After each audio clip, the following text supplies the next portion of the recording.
Views and opinions expressed by tonight's guest and topic of discussion do not necessarily represent the official policy or position of Spaced Out Radio, Spaced Out Weekend, Spaced Out Radio Limited, its hosts, syndicated carriers, or anyone associated with this broadcast. Any rebroadcast, reproduction, or other use of this broadcast or podcast without the express written consent of Spaced Out Radio, Spaced Out Weekend, or Spaced Out Radio Limited is strictly prohibited. Listener discretion is advised.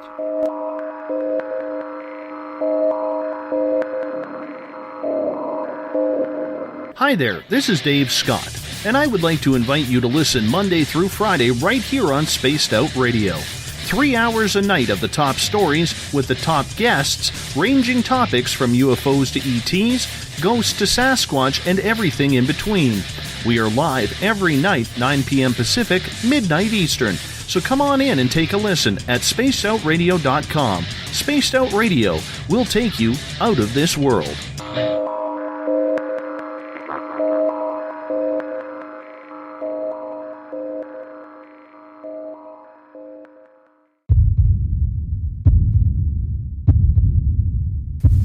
Scout 6316, 8.8 for 6,000. Got 6316, North Hill Approach, going to maintain 3,000, I'm 1 for the right. 3,000, Scout 6316. Redwood 811, going to maintain 4,000. Airport's open to fog. Good evening and welcome to Spaced Out Weekend's Cosmic Passport. I am your host, Elizabeth Anglin, and it's good to have you along for the trip on this Sunday, April 16th, or Monday, April 17th if you're on the East Coast. We are coming to you live from Uncle Jimbo's cabin, which is a very mysterious cabin. There are things going on in that cabin that I just can't even explain. But we share quantum space between the Pacific Northwest and the Desert Southwest in this cabin. And man, it's like a long corridor. And sometimes James is really, really close, and sometimes he's really far away in Uncle Jimbo's cabin. But tonight I think he's pretty close. He's going to be helping us out with some call-in and some chat room questions about animal communication for the Paranormalist.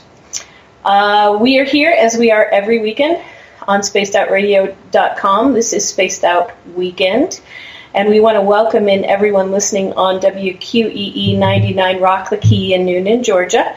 Anybody listening at spacedoutradio.com on Spreaker, all you folks on the United Public Radio Network, Renegade Talk Radio out of Las Vegas, and the High Plains Talk Radio Network, thank you for being here. Also, we give thanks to Ron Bumblefoot Thal, formerly of Guns N' Roses, currently of Art of Anarchy. He is our guitar god, and he creates the music that makes Spaced Out Radio Weekend rock, the official spacedoutradio.com music. If you are a social media buff, you can check us out on Twitter at Spaced Out Radio. Give our Facebook page a like at Spaced Out Radio Show. On Facebook, you can follow me at Cosmic Passport with Elizabeth Anglin. Subscribe to our YouTube channel, Spaced Out Radio Show, which will allow you to hear all of our past episodes. Or you can tune us in on TuneIn, download our shows from iTunes. We are also on Radio Guide FM, TalkStream Live, and on Stitcher. And, of course, our website is, again, spacedoutradio.com. If you go to patreon.com, we have some very cool offers for you, our listeners there as well. Make sure you check those out. And if you want to take part in the show, you'll have to sign into one of our chat rooms on spacedoutradio.com or on Spreaker or on the Facebook at the SOR Space Travelers Club. If you want to be a space traveler, which I highly suggest because space travelers are cool, please go on over to spacedoutradio.com, and for just $5 a month, you can become a space traveler. There's some really excellent benefits and swag involved with this, so we hope that you do that thing. We have a new news section called The Encounter that deals with everything paranormal, courtesy of our editors Eric Markham and Everett Thiemer, and you can check out Dave Scott's latest blog there as well. If you've had an experience and you can't explain it and it's bugging you and you don't know what to do, we're here for you. You can fill out an SOR Sightlines report, and our researcher, Mike Smith, is ready to find out what's going on with your experience and be there to talk with you. All of us are experiencers here at Spaced Out Radio. We have had different kinds of paranormal experiences, and we are here for you. This is the Experiencers paranormal radio show group thing. And with that in mind, as an animal communicator, tonight we are going to talk about animal communication and paranormal experiences, and paranormal researchers and experiencers, and why animal communication is a good thing to learn, to know how to do if you are interested in the paranormal, if you study the paranormal, if you're a paranormal experiencer.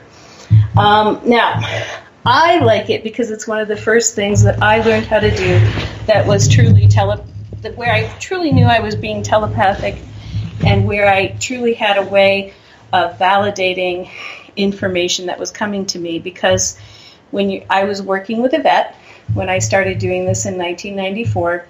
I had just started learning Reiki. I took a Reiki 2 class, and in the week after my Reiki 2 class, I was approached by my boss's dog. My boss was a very famous vet in New Mexico, and his dog had a skin issue, but it was covered up by a lot of hair. He was a very hairy collie named Wags, who was blind, who barked a lot.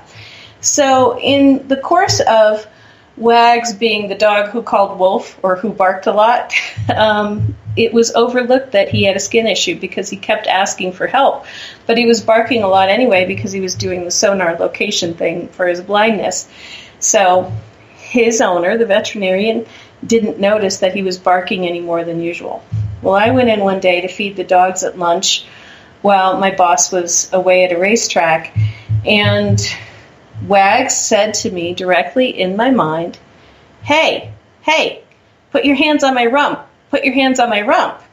And what he was basically asking me to do was to give Reiki to his rump. So I stopped what I was doing and I put my hands on Wags's rump, right where dogs like to be scratched, but I just put my hands there, and the Reiki just started flowing through to his hind end. And I stayed that way for about 5 minutes, and I had to go back to the office. And when I quit, he started barking, but I could hear him actually as a voice in my head saying, put your hands back on my rump. I need more help. I need more. I told him that I didn't have time to do that, but I would tell his owner, and he seemed okay with that. So I was then bound to tell this very grumpy but famous vet that his dog needed some attention on his rump, and I didn't know why I knew that. I just knew that, and could he please look at Wags's rump?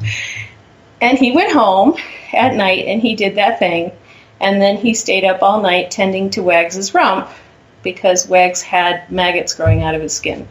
So there's a wonderful thing that is not having anything to do with maggots or magnets, but it's that validation that you can get when you work with animals, especially if you're able as an animal communicator to work with veterinarians and also work with people who are very good with animals. If you can work with dog trainers, horse trainers, people who are the next best thing to being their own veterinarian, or just really know their stuff, when you're an animal communicator, you get validation for the messages that you're given in a real-time way. The other thing about doing animal communication first before you try something like spirit mediumship, or before you try some, what I feel is more catch-as-catch-can intuitive work, and this is not to belittle anybody who does tarot. I did tarot for years. I did I Ching for years. But I would get little snippets, like the tiniest of snippets or feelings when I was doing tarot and I Ching, and I was never really sure. The one way that animal communication prepares you to have direct intuitive information is that animals have a lot of energy because they're in a physical body. And usually the conditions that they have and the issues that they face don't change during the time that you do a reading. And they have enough energy to keep giving you the same message over and over again. Whereas if you're working with a spirit, spirits generally have to get up enough energy and have their energy mesh with yours enough for that information to be collected by your brain. And this takes place in a blink of an eye. That you're, as a spirit medium, you get information very quickly from spirit, And it may not be repeated again because there may not be energy for it. They may want to move on to something else that they feel is important. Whereas if you're working with animals, you can go back over information that you've received and ask the question again, and 9 times out of 10, the animal's going to say, yeah, I've got a pain in my left paw at this toenail. And then you can go back again. And in the course of the half hour or the hour, nothing significantly, unless you're doing a lot of energy work on the animal, nothing significantly is going to change if you're learning. So you get that opportunity to check your work as an intuitive because you've got a being that you're connected to consciously that has as much energy or nearly as much energy as you do, that is not changing in state, that is not trying to give you a lot of information with a little bit of energy. What people don't understand about mediumship and intuitive arts is that it takes chi, it takes ki, it takes this physical energy that runs through our meridians in order to do this process, in order to connect with others, and in order for us to feel and hear and see. And physical mediums, those who manifest things, who do apportations, who manifest sounds, who manifest wine, there are physical mediums who are able to manifest things from the spiritual plane, that they don't start doing those things until it's later in their lifetimes, because once you start doing it, it uses so much of your vital energy that you can become very tired very quickly, and you can develop, it may be that you're not long for this world. Edgar Cayce was a wonderful medium, but he worked too much and he tired himself out, and he died at 64, which can be par for the course for mediums. If you're an animal communicator, you're a little bit more protected from this happening to you, because you are basically, animals have more energy with which to share information with you. You're on an even playing field.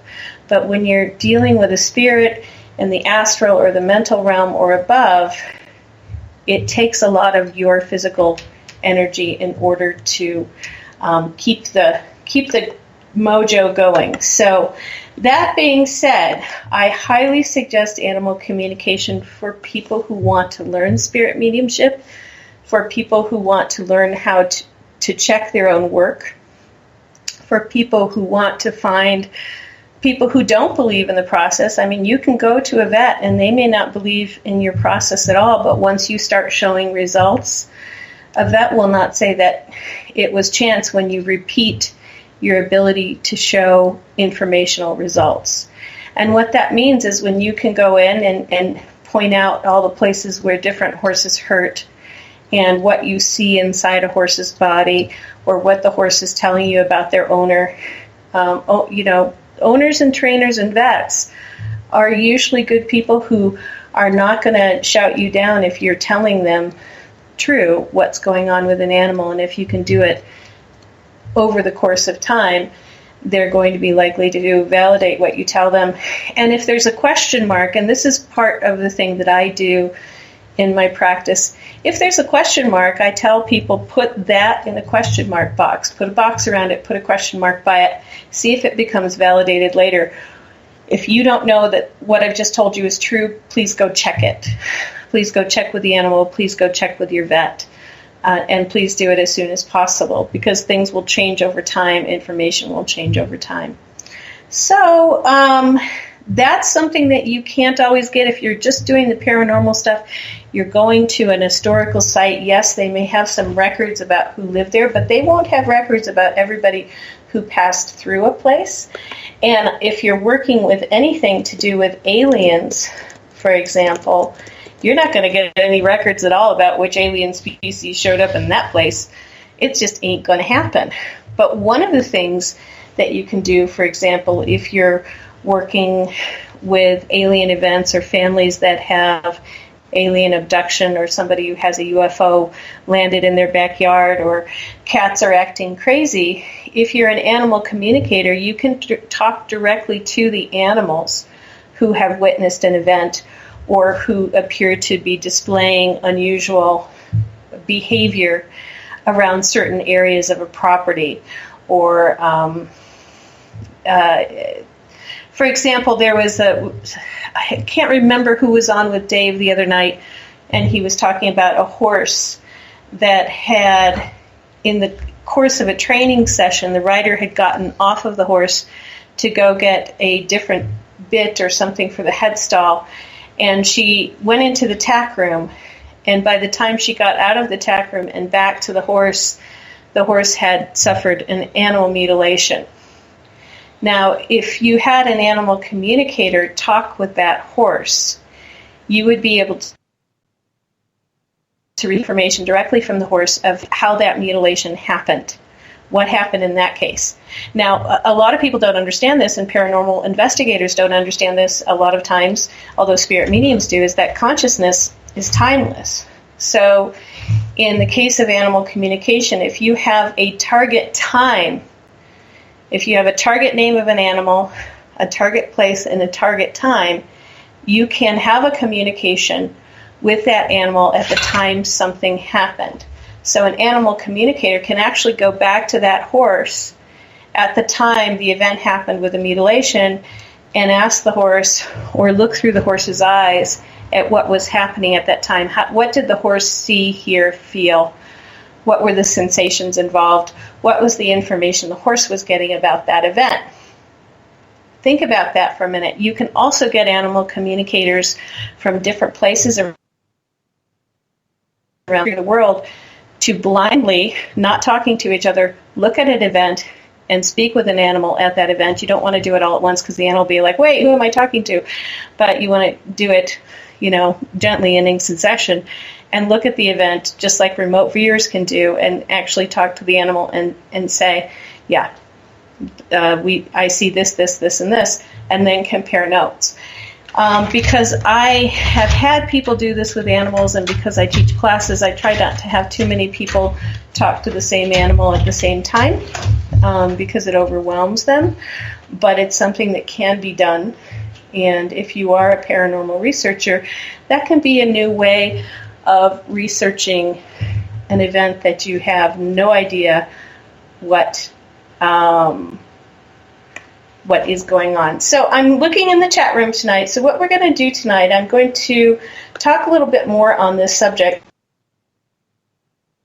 And if you have a question in the chat room, I'm in the SOR Space Travelers chat room. James is on the Spreaker chat room. And I'd be happy to answer any questions about animal communication. But if you have a question about your own animals, or something that's happened that your animal may have witnessed, I'd be happy to look at that or ask your animal if they know anything about that situation. It is a little bit late. Sometimes if I connect with animals that are asleep, I get their dreams, and that's really weird. So, if your animal is sleeping, because it is so late, it may not be the best thing to do to have me connect with them to ask them a question, because they might just tell me what they're dreaming about. That has happened before, and I've gotten really weird answers. I want to give a shout out to Michael McNeil in the chat room. Hey, how you doing, Michael? And Gail, and thanks for being here tonight. And I'm going to tell you a story about some weird animal stuff that happened. First is the Easter story, and this is not necessarily it's not really a paranormal story, but it's an Easter animal communication story, and I told JP that I would tell the story. It's about a rooster that forgave me when I had the rooster basically crucified. It wasn't on Easter, but I used to take care of a breeding barn, an Arabian horse breeding barn. And it wasn't a big barn. And in addition to the horses, there were 60 chickens and a rooster. And the chickens and the rooster were basically free range. And over time, this particular rooster was getting meaner and less happy in his life at this farm. And I would go in and I would clean out the stalls. And over the course of a week, he just started getting really pecky. He would jump on me, and he would basically start pecking my legs and my arms. And he started to draw blood, and it really hurt. And, roosters can do you damage if they're not contained and they get that way. So I went to the owner of the farm and I said, I'm really sorry, but we've got to figure out something to do with this rooster. Look at my arms. And I showed him the peck marks on my arms. And he said, oh, okay, I'll take care of it.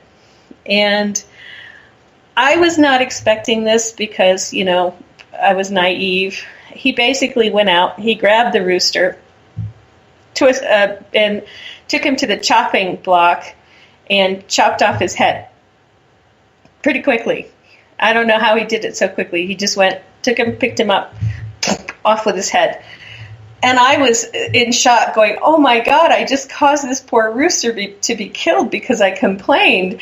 Oh, and I feel so guilty. And so I started basically connecting with the rooster and saying, I'm sorry, I'm sorry, I'm sorry, and praying that the rooster would go on to his most right and perfect place and, to see the rooster Buddha or whoever, because I was feeling so guilty. And in my connection with the rooster, what I got was this incredible light and love and forgiveness. And the rooster said to me, he said, oh, no, this is perfect. I was so tired of being alive in that body, and you did exactly what I wanted. Thank you so much. Of course, I hold nothing against you because I was really tired of being alive. I was tired of being in the physical body. Thank you for helping me be released to spirit. And there I am, sort of standing in my muck boots, watching rooster go to get plucked, going, oh, okay, if you say so, that's okay. So that's my rooster forgiveness Easter story, that sometimes you're not really killing an animal when you think you're killing an animal, because guess what? Animals live on the other side as well. And sometimes it's really just, this physical corporeal life is not where it's at for them either. And we talked about this with the euthanasia question on the round table last time. And I won't get into that. Well, I will if you want me to. But we talked about it, and, I have a lot of opinions about that, doing a lot of work with animals that are transitioning. Michael McNeil, at least we didn't chop off his pecker. Ha, ha, ha. Very funny. No, we didn't chop off his pecker. So here's a more paranormal animal story. This is my friend Dave, not Dave Scott, but Dave Duclos. Dave Duclos was one of the original alien abductees who worked with Dr. John Mack, and he was in support group. And he lived in New Hampshire near Mount Monadnock. And he had cats. And he had one cat who I will call Gonzo, who started attacking his, and this was in the late 80s, early 90s. Gonzo started attacking his telephone, his voicemail tape. The machine that used to record voicemail before it was all done online or electronically by the phone company. So you would get a machine and you would plug it into the wall and it would run a little tape and it would pick up the phone and answer for you. Well, Gonzo started attacking the electrical cord where the voicemail tape was. And he kept unplugging the voicemail machine. Dave would go away, he'd come back, and the voicemail machine would be unplugged. And then he also noticed that he was attacking the plug for the machine even when, at first he thought, well, he hears it ring and it annoys him, so he's attacking the power cord because he wants to turn it off. Well, no, that wasn't happening either, because he noticed the cat started attacking the power cord and the plug at any given time. The phone didn't have to be ringing. So one night, Dave was home and he was eating dessert after dinner, and Gonzo just started jumping up in the air furiously, like he was hunting a bird that was flying all around him. And he just kept jumping straight up and growling like a cat that he had found a bird or some kind of prey. And in the midst of his jumping, he snagged what it was that he wanted. And what it was a winged snake that was coming out of the electrical plug in the wall by the voicemail machine. And it had come mainly out, it was still partially in the wall, and was basically floating in the middle of the living room with the wings keeping it airborne. And the cat snagged it, and when the cat snagged it, it physically presenced in the room. So it phase shifted into our light form or phase or something like that. And all of a sudden, Dave is looking at this winged snake physically present in the middle of his room with this cat hanging onto it. Now, if I had been an animal communicator back then, which I wasn't, I was 4 years too early, or if Dave had been or somebody had been, they could have asked the cat, and got some verification, or had an animal communicator look at what was happening in that situation and got some verification that, well, we have a reptilian winged snake coming out of an electrical socket. Because basically, animals are pretty honest. They'll tell you what's going on with the situation when they see it. They really don't have a reason to lie. Nobody's going to make fun of them. It's not like they're going to get fired at work. So they will keep telling you what their truth is, and that's a wonderful thing about having animals help paranormal investigators. The other wonderful thing is, especially with cats, what you'll find is that cats can do a number of things spiritually that other animals don't. First of all, cats spend a lot of time in the astral plane. They become very aware of what astral critters are roaming around the house when they're in the astral plane. And then when they get back in their body, they can still see them. So like Dave Duclos' cat with the winged snake, you could have other astral beings, or you could have spirits in the astral around your house. And if you have a particularly aware cat, or your cat becomes aware of it, you'll notice that their behavior will change. And if you are an animal communicator, you can ask them, hey, what's going on? What's happening there? And they will tell you, this is what I see, this is what I hear, this is what I feel. So for a paranormalist, being an animal communicator is a really good skill to have. With that being said, if anybody wants to call in and ask their own animals questions, it's time to do that thing. We are on our typical Spaced Out Radio call-in number 575-694-6634, or Skype James_Tyson32.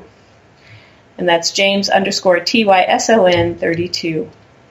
And James, is anybody on the line? Okay. I will check and see if anybody's on the line. Let me just take a look. Everyone just sit patiently. Or call in. Or call in. No, I don't see anybody. I don't see anybody. But I see a winged snake. That winged snake, snakes bug me. Like, when I was a kid, I could catch the little garter snakes and play with them, and now they drive me insane. Big, relatively slow ones don't bug me so much. It's the little ones, that little fast movement out of the corner of your eye. That's what freaks me up. And, that's kind of where I'm at. The scary wings. Yeah, oh. We have a caller, but I wanted to talk that R. Keith Andrews explained to me what that was on one of his shows. He actually has a name for them. Oh, really? They are. Yeah. Well, that's a lovely thing. Real things. Yeah. They're real things. Great. Hi, who's this? 409.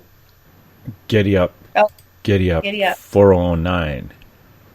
I think we may be having the same problem we had last night where we couldn't hear the person. Oh. Probably. Did you call? The 409 area code, if you hear me hang up, I'll be calling you back.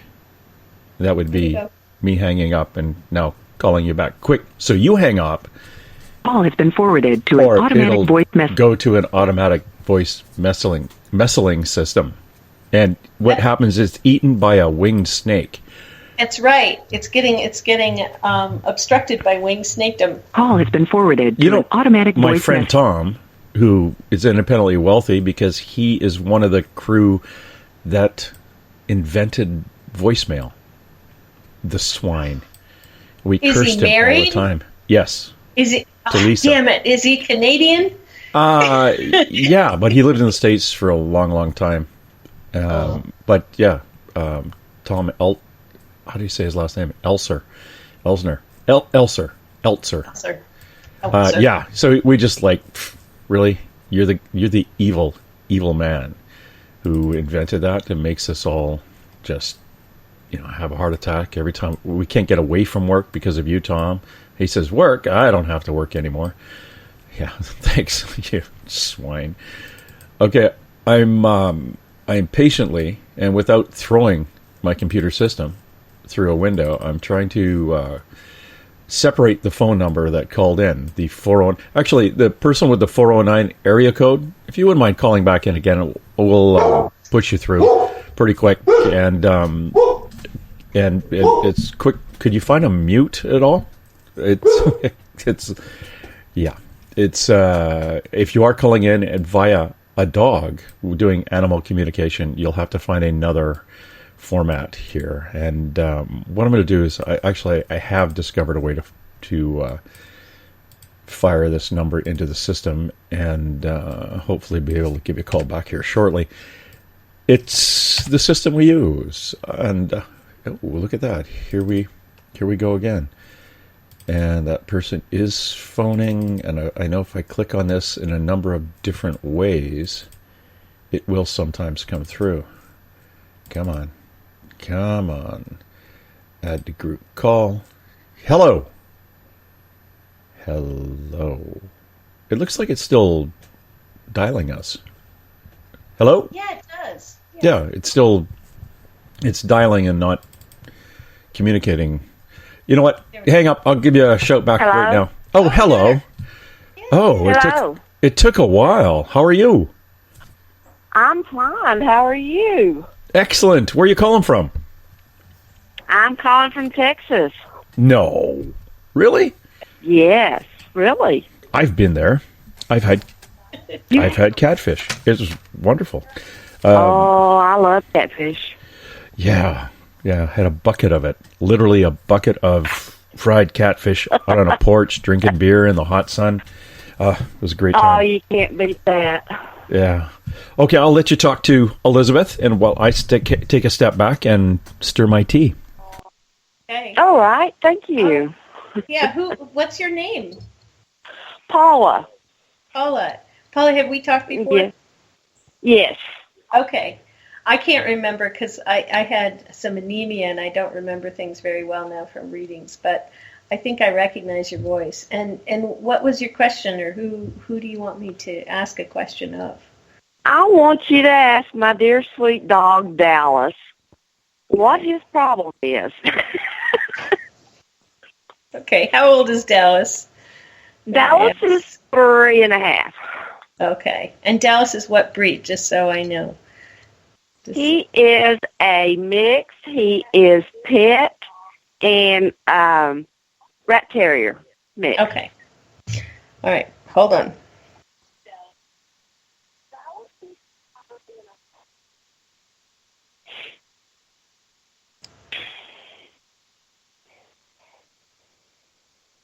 Well, you basically, the rat terrier is where your issue is coming in. Dallas needs to do more digging and hunting, and he would be happy if you set the entire living room up as a digging and hunting gymnasium.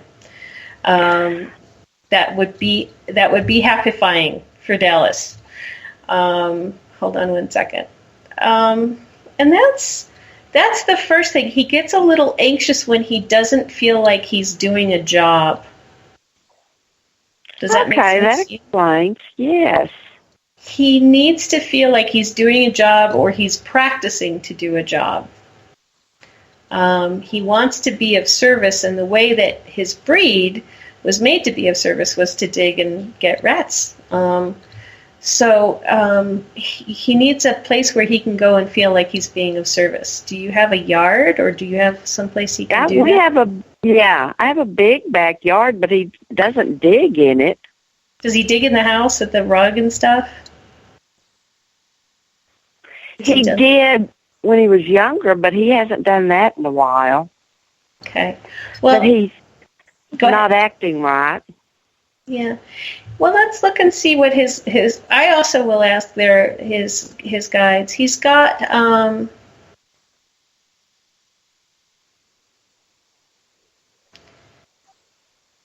yeah, he's feeling a little warm in the front. Have you had his nails clipped? Yes. Okay, good. I'm looking for physical issues, and I'm looking for things that may be another issue. Hold on one second. No, I'm just getting he needs more directed work. He needs to when he doesn't get energy out, or when you don't do something that's directed with him, he starts to hold energy in, and it starts to manifest with him as kind of being tight and wound up.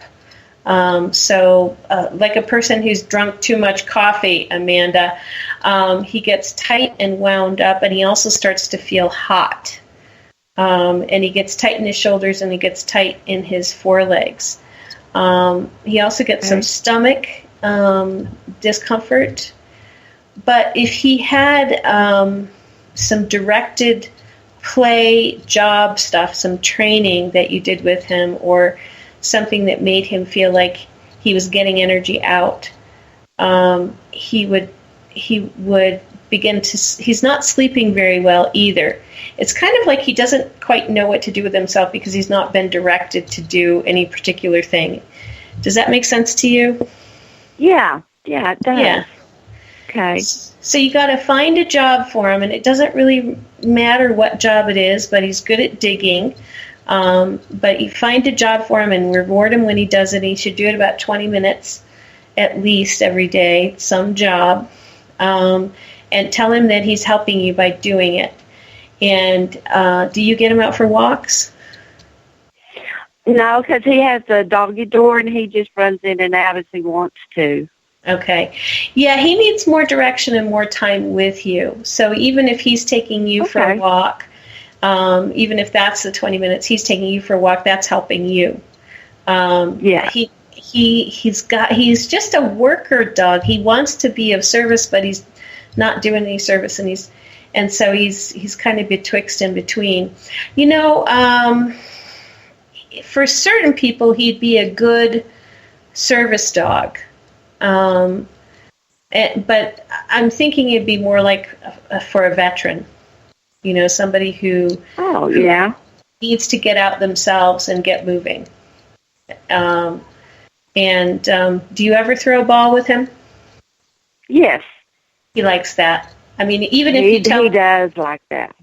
Even if you tell him that, you know, catching the ball is doing a job and he's done a good job, that would make him feel better. Okay. Because he'll chase anything I throw. Yeah. Needs a good 20 minutes and to be told he's done a really good job. You're doing a great job. Okay. Well, I will go that route and see if that helps. Yeah, he just doesn't know what to do with himself. Is he alone besides you, or is there another dog? Well, my daughter has 2 dogs, and we share the same backyard, but they're caged up during the day. Yeah. So he doesn't get them during the day. It's just in the late afternoon and night. Yeah. Okay.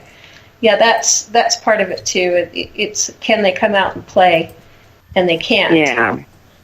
So he would like to spend more time with you. Okay. So, yeah. Thanks. Thank you. Okay. All right. All right. See you later. Okay. Thanks a lot. Bye-bye. Bye, Paula. Bye. My dog loves it. Like, I would throw the ball, he would run after it, bring it back, and eventually he just stopped. I threw it, he looked at me like, well, obviously you don't want it, or you wouldn't keep throwing it away. So He's not a retriever. Kirby is not a retriever. That's basically what that is. It's called, all right, fine. Yeah. We got a question from Christopher in the Spreaker chat room. I'm wondering why my cat acts afraid of our basement when he returns up to the first floor. He sometimes holds on tight. Christopher's cat. Christopher, are you bringing him upstairs yourself? Like, are you holding him when you come up the stairs?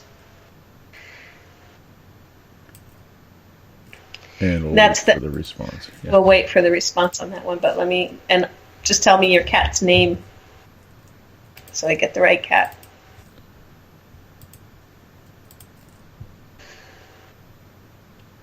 Well, I'm trying to make this easier. Stand by.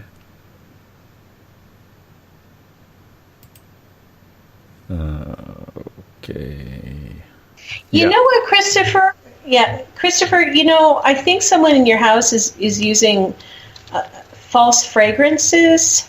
And there's actually, I don't think the cat is afraid of the basement. I think there's a kind of like escape to the basement thing happening. Is your mom using like air fresheners and things that have man-made fragrances?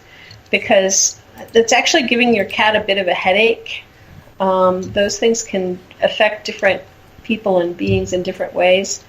And I get when he gets up to the top of the stairs and you open that door into the house, it's like there's this, all of a sudden there's this, ow. And he gets kind of headache. So the cat's name is in the house. His cat's name is Riri. And, Riri. I'm wondering, it was saying it appeared that he was afraid of something in the basement, but Christopher now is saying, there's like a lavender spray upstairs.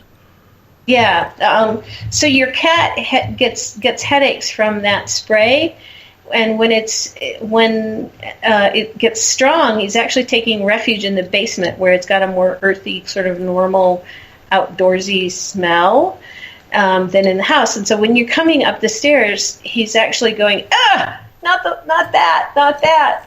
So what you might want to do is before you bring him upstairs, just open the window, air out the house a bit.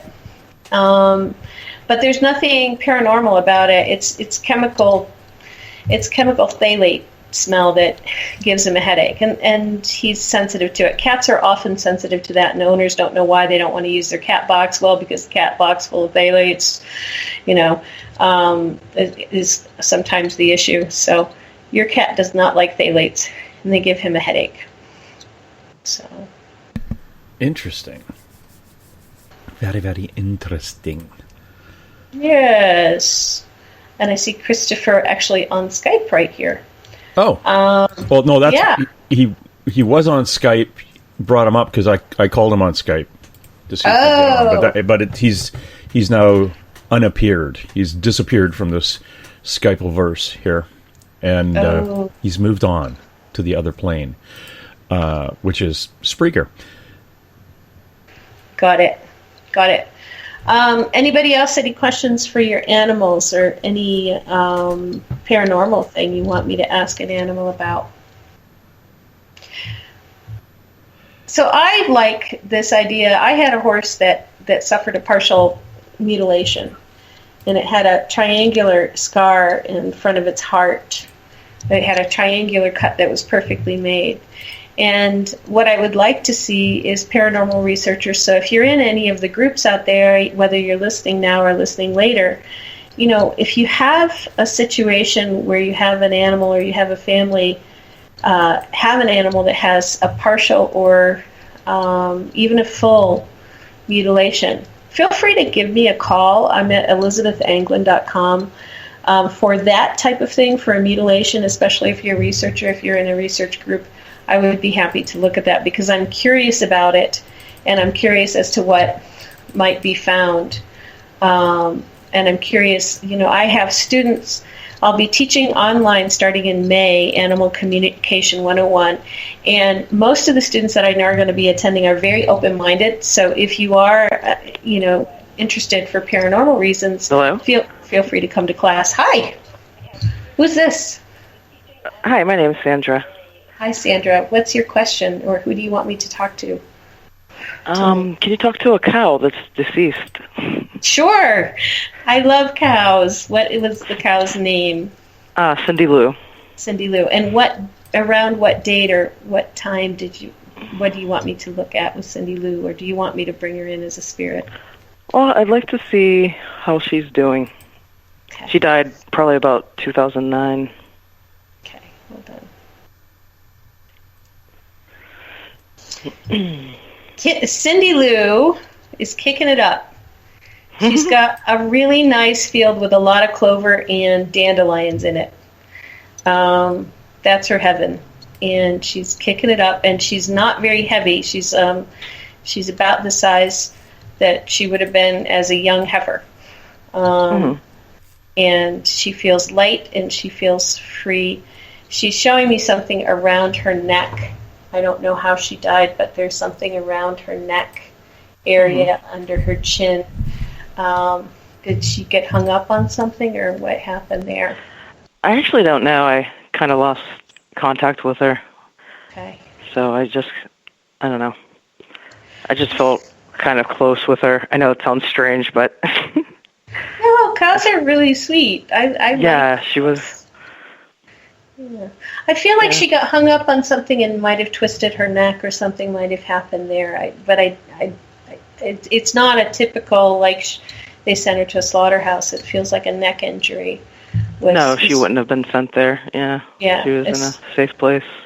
Yeah. So it feels like she had some kind of neck injury, or got trapped in something, and her neck got twisted out of place, and then she's trying to show me that that's what happened to her, and then she couldn't breathe. So... Oh, jeez. Yeah, so I think she put her head in the wrong place and couldn't get it out, and then couldn't breathe because she hurt herself. And they can do that if they get interested. Sometimes they push through and they push into the wrong thing. But she's a sweetheart, but she's got a nice field in heaven. And do you want to ask her any other questions? Not really. I just wanted to make sure she was all right. But I had another question about a different animal, if it's okay, or... Sure. Okay, well, I think I've done animal communication myself in the past, and it was a dog named Annie. Okay. And I guess she died about 2012, I want to say. And I don't know if you can get anything from her. Well, let's just ask what the most important thing is. I'm not sure that her death is real important, but I think what you may be needing is this verification of whether or not you were really talking. So let's look at that. Let me ask her about that. Hold on.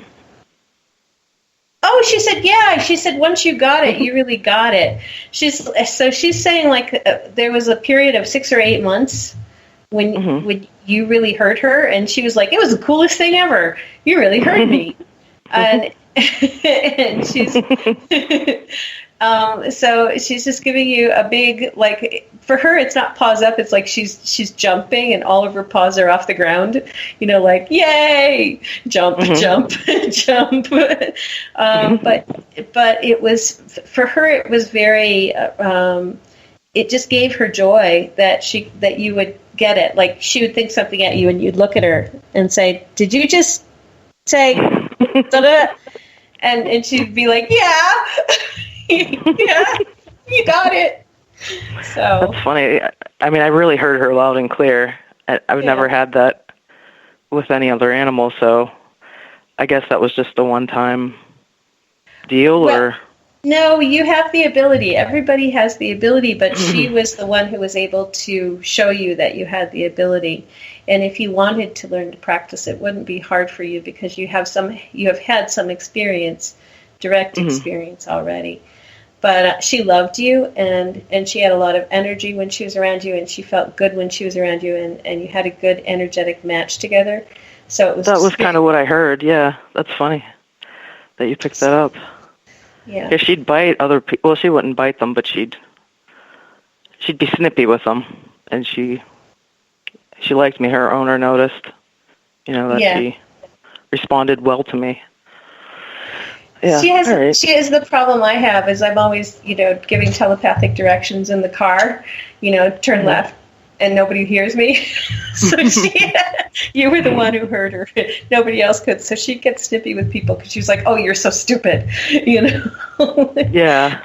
But you weren't. So, yeah. Thank you. Good. All right. Well, thank you so much. You're getting kisses and goodbye, but you get kisses for that. Oh. So. That's good. All right. Have a great night, guys. You too. Thanks for calling. Thank you. Elizabeth, while I was out doing my, I was down at the Oregon Ghost Conference, I bumped into a dog spirit who walked up beside me, and I looked at it and blinked, and it was gone. And I guess I had a weird look on my face, weirder than normal, because a guy at the other end of the table said, "Did you just see a dog?" I looked at him like, "Get out of my brain. How did you do that?" Yeah, it was a little bit weird. Do you know anything about the dog? Well, you were, so what happened was you were actually in good energy. You were in enough energy for the dog to manifest. So your light was, at that moment that you were at that table, your light was quite bright. And the dog had been sort of, a dog, he sort of patrols the property. I see him going around the property and also in the meeting rooms in the hotel and the banquet rooms. And it's almost like you see a dog goes out across the yard and he sniffs things and lifts his leg, and then goes around and sniffs things and lifts his leg. Well, what happened was, for whatever reason, at that moment, your light was really bright. And when he got to the edges of your energy field, he manifested. And then he left again. Yeah, it's the lady that he walked up behind is very...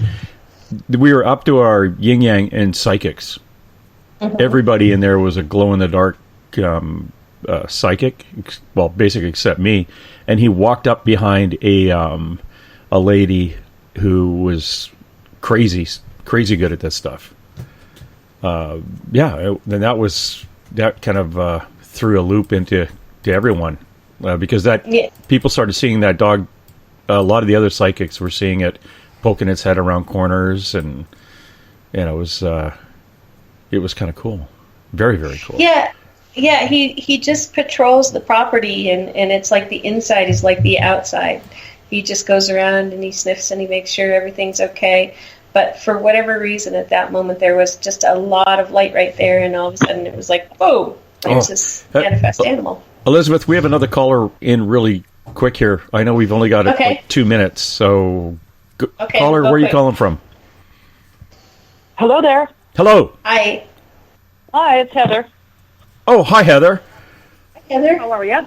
Good. Good. Talk quick, because Elizabeth has got to leave. Okay. I just want to know if the new direction I'm going in with my career is going to be successful. Oh. Well, okay, I got to change directions here. Hold on. Okay. Can you just tell me what it is so I can target quickly? What are you doing? Business communications courses. Yeah, but you're gonna do something above and beyond that. It's the right direction, but it's not the pinnacle of the direction. So go forward, and you'll expand. That'll become something that's very lucrative for you.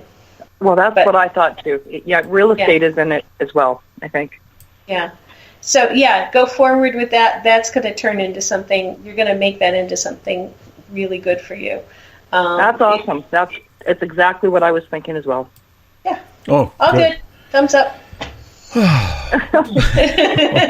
we go. I finally got through. I thought his show wasn't on tonight, and going, where is it? Oh, actually, it's going to be on in a minute, and you can. Is Joanna coming? Yeah, Joanna and Paisley. They're going to be on for the next 2 hours. You actually got in early. Yeah, you got the animal communicator. Yeah. So, thank you, girl. I really appreciate it because that's how I was feeling as well. Perfect. Well, you're welcome. All right, so I'm going to go. If anybody needs me for animal communication, or if you're in the paranormal and you'd like to learn, go to elizabethanglin.com, classes and seminars. I'm going to have the classes up, or email me at info@elizabethanglin. We are going to be starting an online Zoom-based conference call course every Monday in May. Oh, okay. And I'm telling everybody on the air this too, Heather. Yeah. So, Hi there. I'm listening.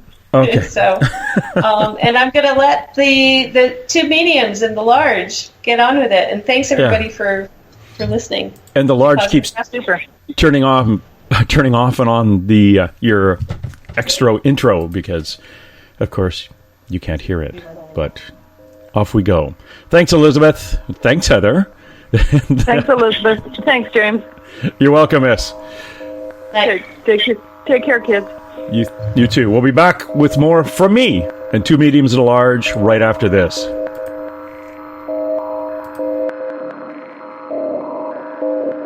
Hi there, this is Dave Scott, and I would like to invite you to listen Monday through Friday right here on Spaced Out Radio. 3 hours a night of the top stories with the top guests, ranging topics from UFOs to ETs, ghosts to Sasquatch, and everything in between.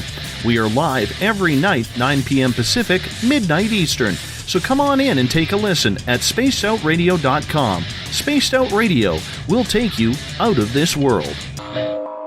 Hi there, this is your psychic medium, Joanna, and I would love it if you would join us every other Sunday on Spaced Out Weekend. With host James Tyson, we'll bring you personal psychic messages on two mediums and a large. Questions about love, life, career changes. We would love it if you would come and join us live. Call in and listen in for the experience. Allow us to open the doors to your other side. Two mediums and a large, heard only on Spaced Out Weekend at spacedoutradio.com. Looking for news beyond the mainstream news? Head to spacedoutradio.com and check out the SOR Spacewire. This is Spaced Out Radio's Eric Markham, News Director for the SOR Spacewire. Daily, I will bring you intriguing stories and outlandish reports from what's going on around the world. UFO sightings, paranormal activity, conspiracies, alternative health, and so much more. And if you have news, email me at news@spacedoutradio.com. It's paranormal news at its finest. Welcome to The Encounter. At spacedoutradio.com, The Encounter online is SOR's trusted news source for everything weird and strange going on around the world. This is news editor Eric Markham. Our team of journalists are scouring the planet for those strange stories that rarely make the mainstream. No fear-mongering or fake news here. Head over to spacedoutradio.com and encounter The Encounter. Attention Spaced Out Radio listeners. For only $5 a month, you can join Spaced Out Radio Space Travelers. Your membership at spacedoutradio.com will give you access to private fan area on the website, get you a monthly newsletter, draws for monthly swag, and a whole lot more.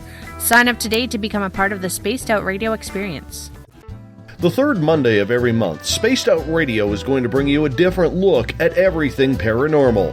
Welcome to The Reporters. Jim Mallard, Vanessa Hogel, Denise Garcia, and Christina George join me, Dave Scott, for a look at the weird and strange from the other side of the microphone. We'll break down ghosts, UFOs, cryptids, and the people investigating them. The paranormal media has never been heard like this. Come listen to The Reporters. For over 40 years, the Purple Energy Plates have been delivering amazing results for their many customers. Inspired by the great genius Nikola Tesla, the harmony, healing, and energetic effects of the plates have proven over and over to be beneficial and often miraculous to thousands of customers. With their money-back guarantee and the many benefits, how can you afford not to get one? Check their site for daily specials and choose from their many energy products. You won't be sorry. Visit them today at purpleplates.com.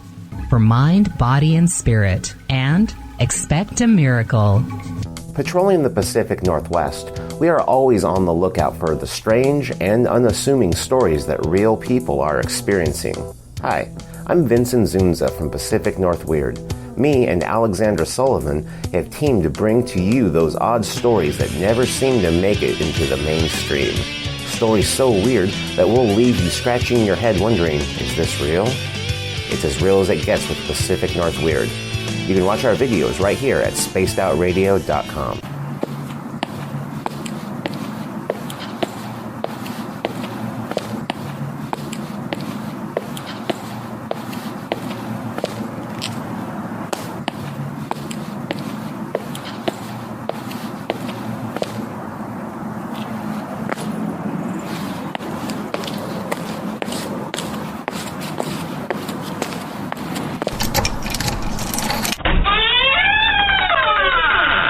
It's time to go live on Spaced Out Weekend.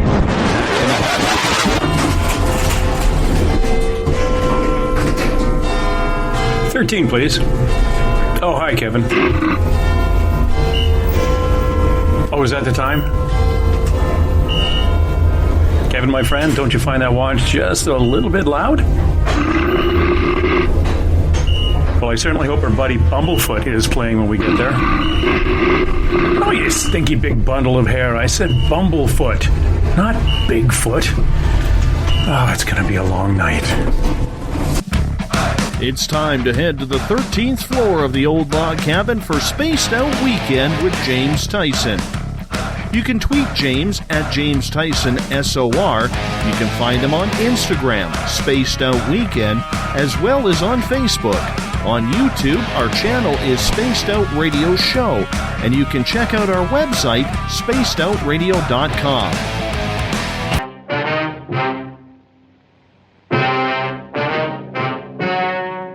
Ladies and gentlemen, the story you are about to see is true. The names have been changed to protect the innocent.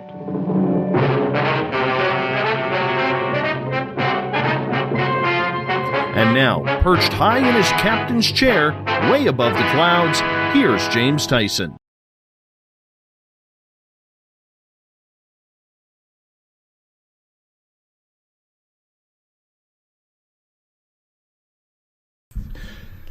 Hello, everybody, and welcome to Spaced Out Radio. It is I, James, broadcasting to you from my previously very quiet little log cabin on the 13th floor of the Spaced Out Radio Network here in those paranormal portals of Cascadia, the Pacific Northwest, or the Canadian Pacific Southwest. And we are here tonight with two mediums and a large. And unfortunately, Joanna can't make it tonight, so we are going to get a hold of Skeeter and wake her up and see if she's available. And we have Paisley here, ready to do any numerology that you may like. She can do your numbers and tell you exactly. Well, she can tell you way too much by numbers. I have no idea how that works, and it's frankly, it's quite scary. And the person who I'm trying to reach is no longer reachable. So it looks like it looks like we may end up dragging Elizabeth kicking and screaming back in here to do some readings. You're lucky. Luckily, I have her mic turned off because boy, you would. She was kicking and screaming. We are definitely doing this tonight, so don't worry as much as I am when I can't get a hold of my mediums. They're psychics. You'd think they knew what's going on, but Paisley, it's good. She'll just do your numbers, and she's got a black belt in that stuff, I tell you. And we've got a number of callers calling in right now, and I need to bounce over to the Skype machine and start adding the callers here as they are backing up onto the old Spaced Out Radio thingy bob here. Who else we got? We have. Oh my gosh, these are all people who phoned earlier tonight, and they're still coming in. Stand by. I'm going to bring on young Paisley. Paisley, how are you tonight? I'm doing very well, James. How are you? I am fine. I was fine up until the last couple of minutes when I realized the mediums that I had thought were going to be on were not. And I woke up one of them, and I was like, I'm still in bed. I just got back from my parents. I am in no shape to do a reading, which is it's code. I think it's psychic code for a couple of wine, maybe stayed up a little late. Yeah, so we'll get this thing worked out. We'll have it worked out. Elizabeth, are you back? Elizabeth had to take her puppy out. He was chomping at the bit. If dogs had a bit, he would be the one chomping at it. While we're here, I'd like to thank everybody who's joining us at spacedoutradio.com. Those from our new associates at Radio Guide FM, TalkStream Live, and on Stitcher. Those who plug themselves into iTunes. Those on the United Public Radio Network at 107.7 FM in New Orleans. And our friends down in Noonan, Georgia, WQEE 99, Rock the Key, blasting out to the home, yes, the home of those walkers, Noonan, Georgia. And we've got, we have somebody calling in from that famous 508 area code again, which is kind of cool. And then they dropped. So let's see if I can add down. You have reached a mailbox. Oh, those voicemails that my friend Tom invented. It's kind of funny. Paisley, have you had any of your psychic fairs in the last 2 weeks? You seem to, we're going like every 2 weeks on those ones. Yeah, I haven't had any, but Mother's Day is a big weekend for psychic fairs here in the Lower Mainland. Mm-hmm. So we've got a big event coming up with some paranormal people and psychic readers and a few healers, reflexology, Reiki, stuff like that. Oh, wow. Plus que 15 secondes. It's really fun. Oh, for crying out loud. What? I have no idea. We get a lot of people phoning in, and their phone calls are actually stacking up here, and they're not coming through. Désolé, votre temps d'enregistrement est maintenant écoulé. Si l'enregistrement de votre message vous convient, faites le 1. Pour réécouter votre message, le 2. Si vous préférez tout effacer et recommencer, le 3. And honestly, that is a ghost call. For those of you si l'enregistrement de votre message vous convient, faites le 1. Pour réécouter votre message, le 2. Si vous préférez tout effacer et recommencer, le 3. We welcome ghosts to call in. But it was like... That's totally fine. That is weird. Si l'enregistrement de votre message vous convient, faites le 1. No, pour réécouter votre message, le 2. Si vous préférez tout effacer et recommencer, le 3. Okay. Paisley, which place was in retrograde again? J'ai bien transmis votre message. Oh, I'm not going to talk about Mercury retrograde tonight, James. You know the whole story. Yeah, no kidding. I may have to hang up on a couple of people here just because of the French lady. Oh, I hung up on Elizabeth. Gosh darn it, the French lady didn't go away. That is interesting, because I really don't think they speak that kind of French in New Mexico. I don't know who that is. Yeah, that was weird. Yeah, so I'm asking Skeeter too. I don't want to keep Elizabeth up all night doing readings, so just needed to check in with Skeeter. So you Paisley are dug in, prepared to do some good numerology? I am prepared to do numerology tonight, James. Excellent.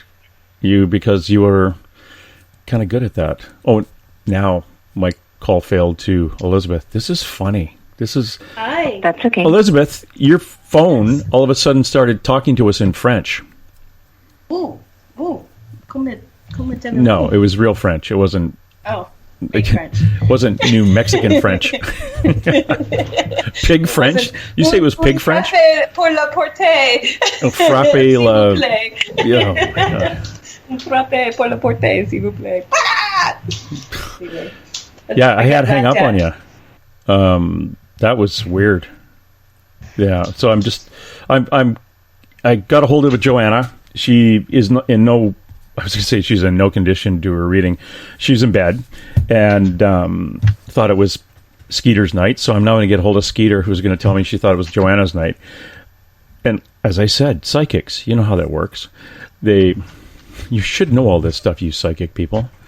And the phone calls are bouncing in. I have people actually to phone to have them come on and get readings. There's a couple of them out in Western Canada, one in Washington State, and we'll see how they pop up. Christopher, you're here. Oh, no, don't tell me Christopher's dead, too. Oh, hands up. I'm alive. You're alive? Good, because if you're dead, that's really, really weird. But we have the people who can talk to you. Christopher, you wanted to check on, was it your mom or your grandmother to see who was going to come through? Probably my grandmother.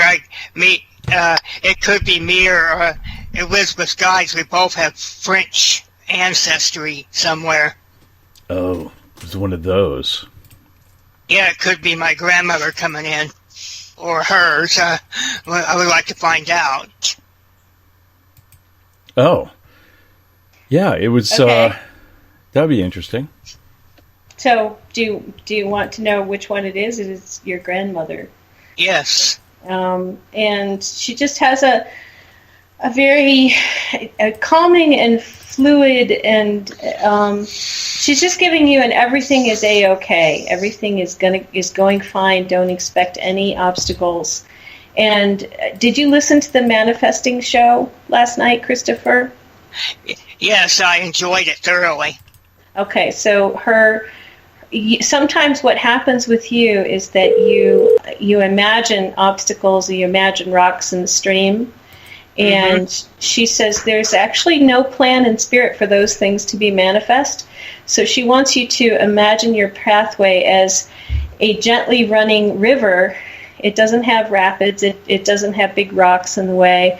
It's just a very nice canoeing river that you can just get on and go, and it'll take you where you want to go. And that every day, spend some time imagining the path before you is this gently running river, because that's how she feels it, is that the flow is all going in the right direction, and it's all good, and you just have to just see it in your mind's eye that way too, in order to allow it to be that way. You're being asked to be in a state of allowance for your good, for you to be taken to your good, or for your path to be for your good. Just be an allowance of that, not imagine issues. Yes, I think sometimes I'm my own worst enemy. Yeah, you imagine them and then they crop up. So you're very good at manifesting, but sometimes you're manifesting problems for yourself. So she says, no, just imagine a nice, beautiful, calm, a little bit cool day, and you're on the river, and the river's just flowing in a very gentle way to all the places that you want to go. And it's taking you there efficiently and quietly and calmly, but in good time. Yeah, I'd like to get that manifestation out of me. I don't know why I do that. Probably another subject for another time. Yeah, human beings like drama, and it's when you learn to overcome liking drama that you can really use the things that you learn from spirit to manifest a very peaceful and harmonious life. But we all learn to overcome drama on our I would love to. Oh. Hey. So hold on. Yes. Peggy? Yeah. Remember, if you reread the text, it says, don't say hello, because you're live. Oh, sorry. Yes. Okay. Everyone else, you can all calm down. Peggy's going to take a seat, and we can carry on. I didn't even hear her. Okay. She's there. Yeah. Okay. Paisley, Are we good? Because she doesn't have anything. It's more just a loving hello, Christopher. It's just. Thank you so much. Oh, you're welcome, Christopher. Thanks for calling. I'll go ahead back to Spreaker. Oh, thank goodness. Okay, now we're going to see if our other ladies here. So, Elizabeth and Paisley. So you say you cannot hear Peggy? I didn't hear. Okay. I can't hear Peggy. Okay, Peggy, we're going to have to call you back. Stand by. No problem. Okay. Okay, bye-bye. I was about to give out the number, but, at this point, it's kind of crazy here. Anyway, we're going to give Peggy a call back. There's you guys. Now, you all popped up. I'm going to get rid of Joanna. Let's see. We've got all these people who have been phoned earlier tonight, all stacked up in our list here, like they're supposed to be here. But it appears we have too many people. There we go. I got rid of everyone. Sorry, didn't mean I got rid of you guys. But it is an interesting night. It is an interesting night. And I don't like talking about Mercury in retrograde. My understanding there's a whole whack of things coming forward in retrograde, aren't there, Paisley? I don't study astrology, but I know for me, because of my astrology sign, that I'm really affected by Mercury retrograde, so I like to keep it up to date. It's going to be kind of coming to a close around May 3rd, and then there's a bit of a shadow period after that. Do you get affected, Elizabeth? Oh, my goodness, yes. Let's see. One of my lost loves came back this week. A long lost, probably should have married him, had this frenemy get in the way, and this person came to visit this week. My car has to be fixed, and it's just buckle up, get ready to go take care of unfinished business for me. That's what it is. And I feel like I've bumped my knee and my heart. You know how you bump your knee really hard? Well, that's how, and you go, ow, ow, ow. That's how my heart feels. That's how Mercury retrograde just does me in. Oh my gosh. Brat. Well, I'm glad you're here with us tonight, Elizabeth. Thanks for being on the air. Okay. Yeah, let me share some of that love. Ow. Yeah. Have some of my love. Ow, ow, ow. No, I love you. You guys don't make me hurt. It's just old stuff. Oh yeah. How about you, James? James, does it affect you? Not that I'm aware of, no. And at this point, I'm almost not even concentrating on what we're talking about, because I'm too tied up with the 7 or 8 callers coming in. One keeps bouncing in. So carry on, keep talking. Elizabeth, ask Paisley about numerology and ask her what it is, just for me. Oh, okay. Well, so Paisley, how do you use numerology? In fact, can I ask her my question? Yeah, of course. Yes. As always, I have a love life question. As always. Oi. Oi, oi. But so if you were in my situation, separated from somebody, and doesn't look like there's any way of rectifying the situation, would you be able to use any numerology for that? Yes, if you have a question. I guess my question is, unfortunately, I am not the type of person who messes about with other people's spiritual commitments, and this person is married.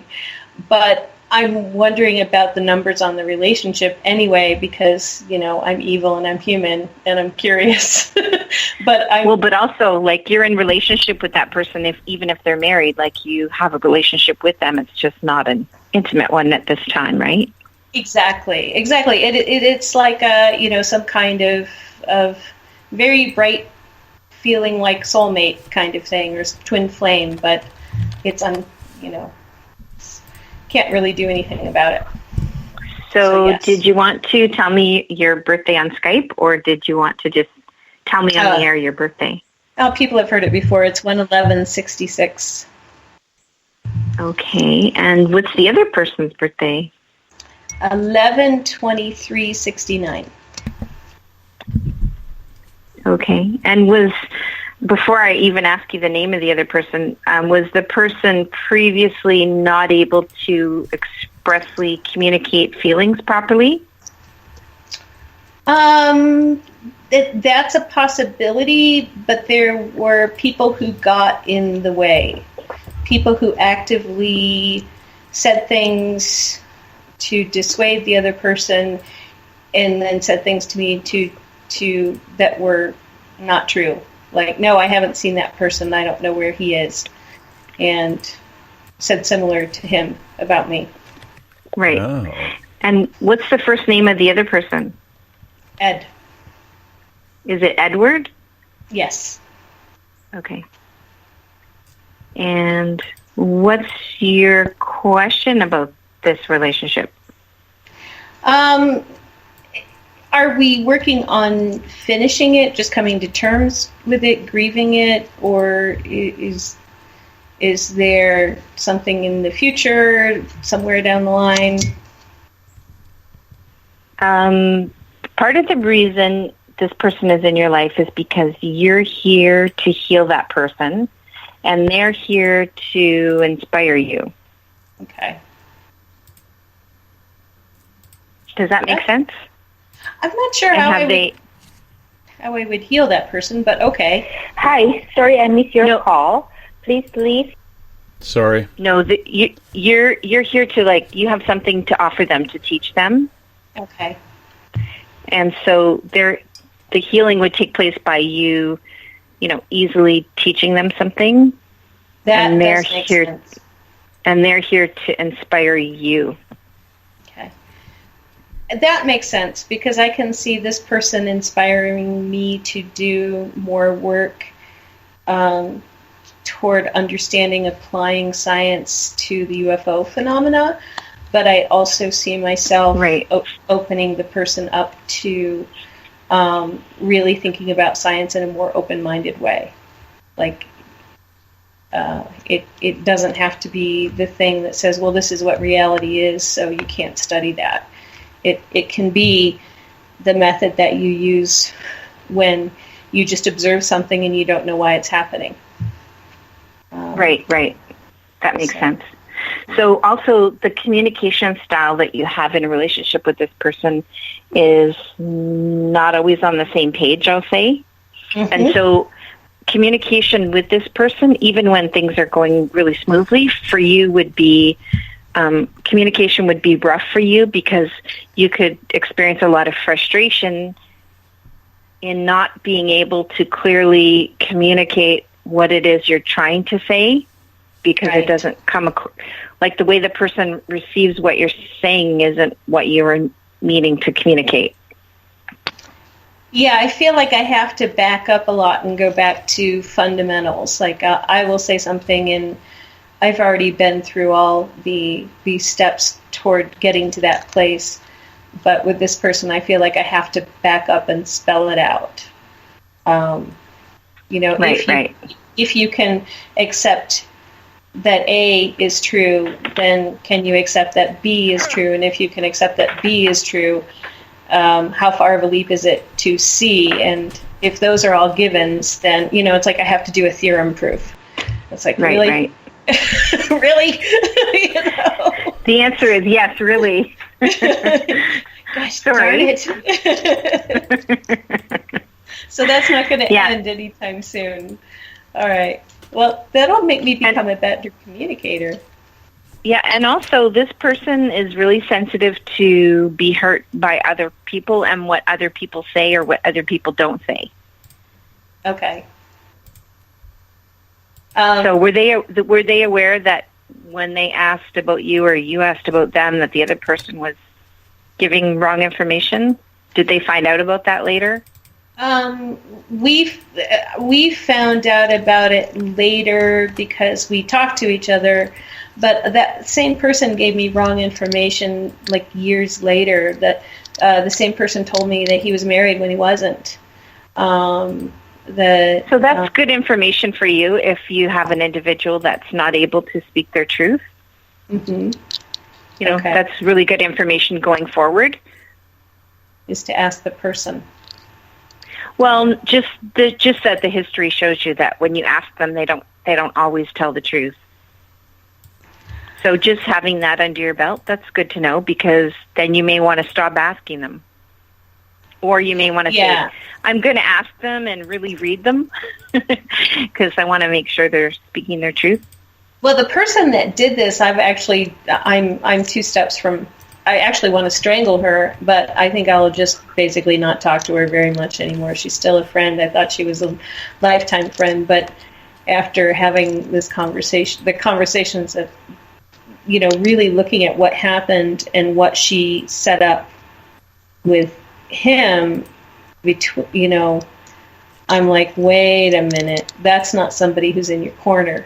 That's somebody who's doing something for some other reason, and it's unclear what it is. Right, and because of your number pattern, Elizabeth, with your birthday, you're black and white. You're like, you know what, I'm either going to tell you the truth, yes, those jeans don't look good on you, or I'm going to, like, things with you aren't gray. Things with you are black and white in the way that you speak your truth.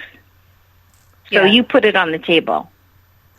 Yeah. That's how you communicate. You speak clearly.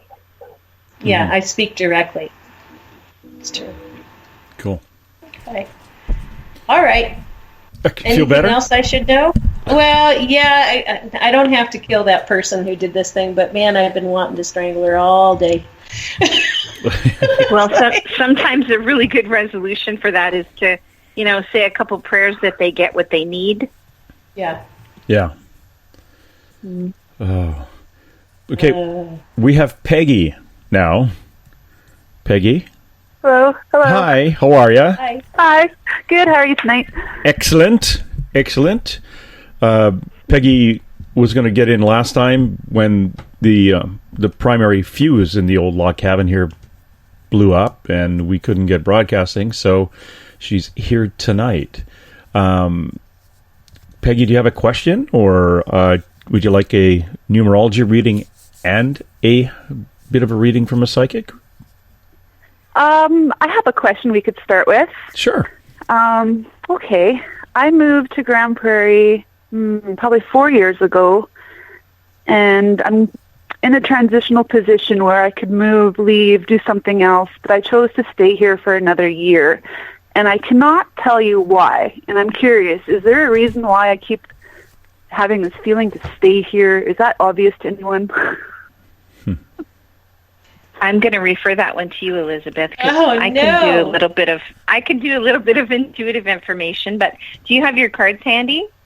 I don't have my cards, but I hear a voice and it's saying the exact opposite. So let me look and see what that's about. When did you take the job for a year? Like, I get that you need to be there a little bit more time, but not for the whole year. And yeah. I don't have a job at this point. Like, I've been teaching yoga and doing breath meditation, but that's not a full-time job. So I'm just taking on a new rental situation, and I'm going to have to take on another job to make that work. But I honestly don't know why I'm staying.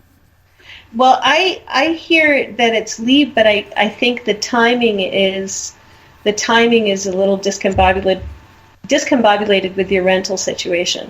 So I could see you having a real good exit point in August, September, but now you have this rental. But there's a real good exit point for you to go on to something new and interesting and good in September, October. That's exciting.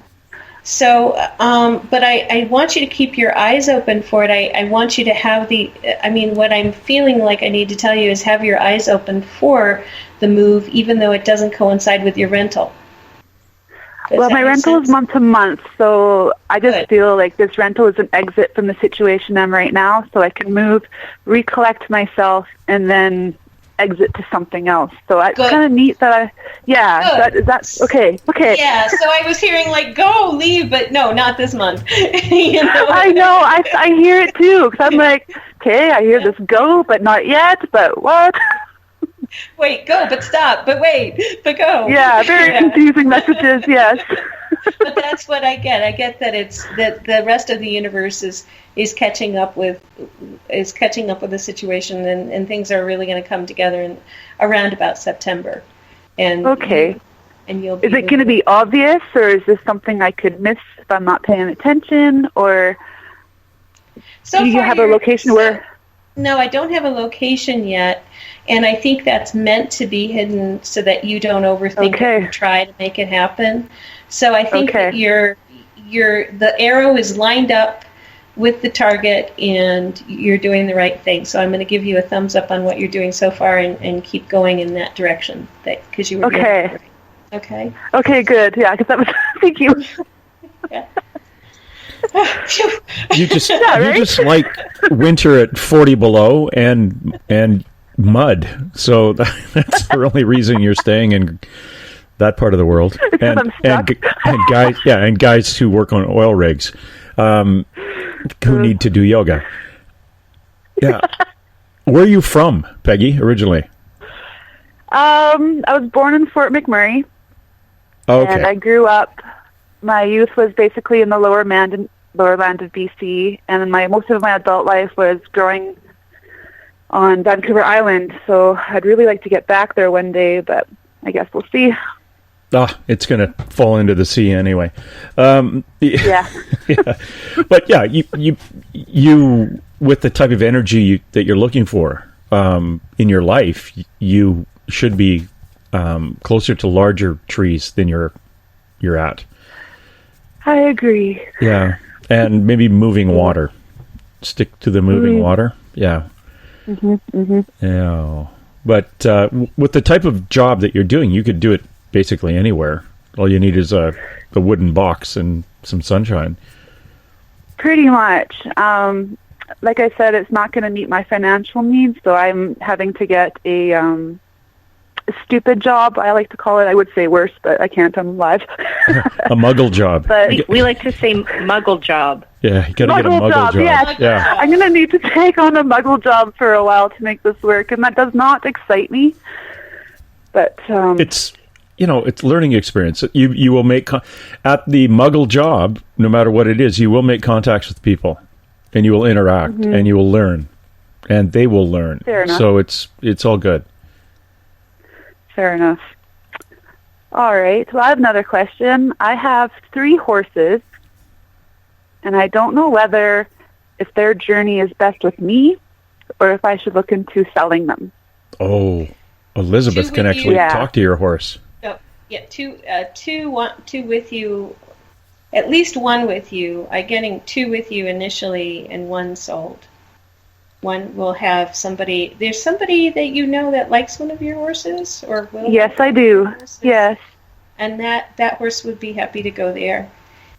Sad to leave you, but happy that person will love them, and they will still be like family. You can be. Yeah. Okay. Do you know which one that is? Are you getting colors? Sorrel. Who's Sorrel? Who's you have a Sorrel-y? I got one that's brown and white, and then I got one that's black and white, and I also have a Clydesdale. Oh. Does the brown and white one have like a little star? A star? Face white? A little face white? Yes. Yeah, you're brown. And she can look, and when she gets sunburned, she can look chestnutty brown. Not just brown. Okay, yeah, I think it's her. Hang on, now I'm confused, because you say sunburn, and that's Clara. She's got a white muzzle. She's my Clydesdale, and when she gets sunburned, no, it's not her. No, it's not her muzzle. Because sometimes the colors will bleach out, and to me the brown looks sorrel. It looks a little like what I would call sorrel, like it's a sandy brown. Yeah. Okay. So then I'm going to keep my Clydesdale and the male. All right. Yeah. Does the girl have someone that loves her? Because it's the one. I do. She has some admirers in Salmon Arm. I have a girlfriend that lives out there, and she's been collecting gypsy vanners, and she's been kind of eyeballing her. Yeah. Okay. Interesting. Okay. It's tough for me. Yeah. Your Clydesdale doesn't want to go anywhere. Your Clydesdale is set. And you know what I've found with the heavier-bodied horses, that they make up their decisions about who they want to have be their owners, like, before they're born.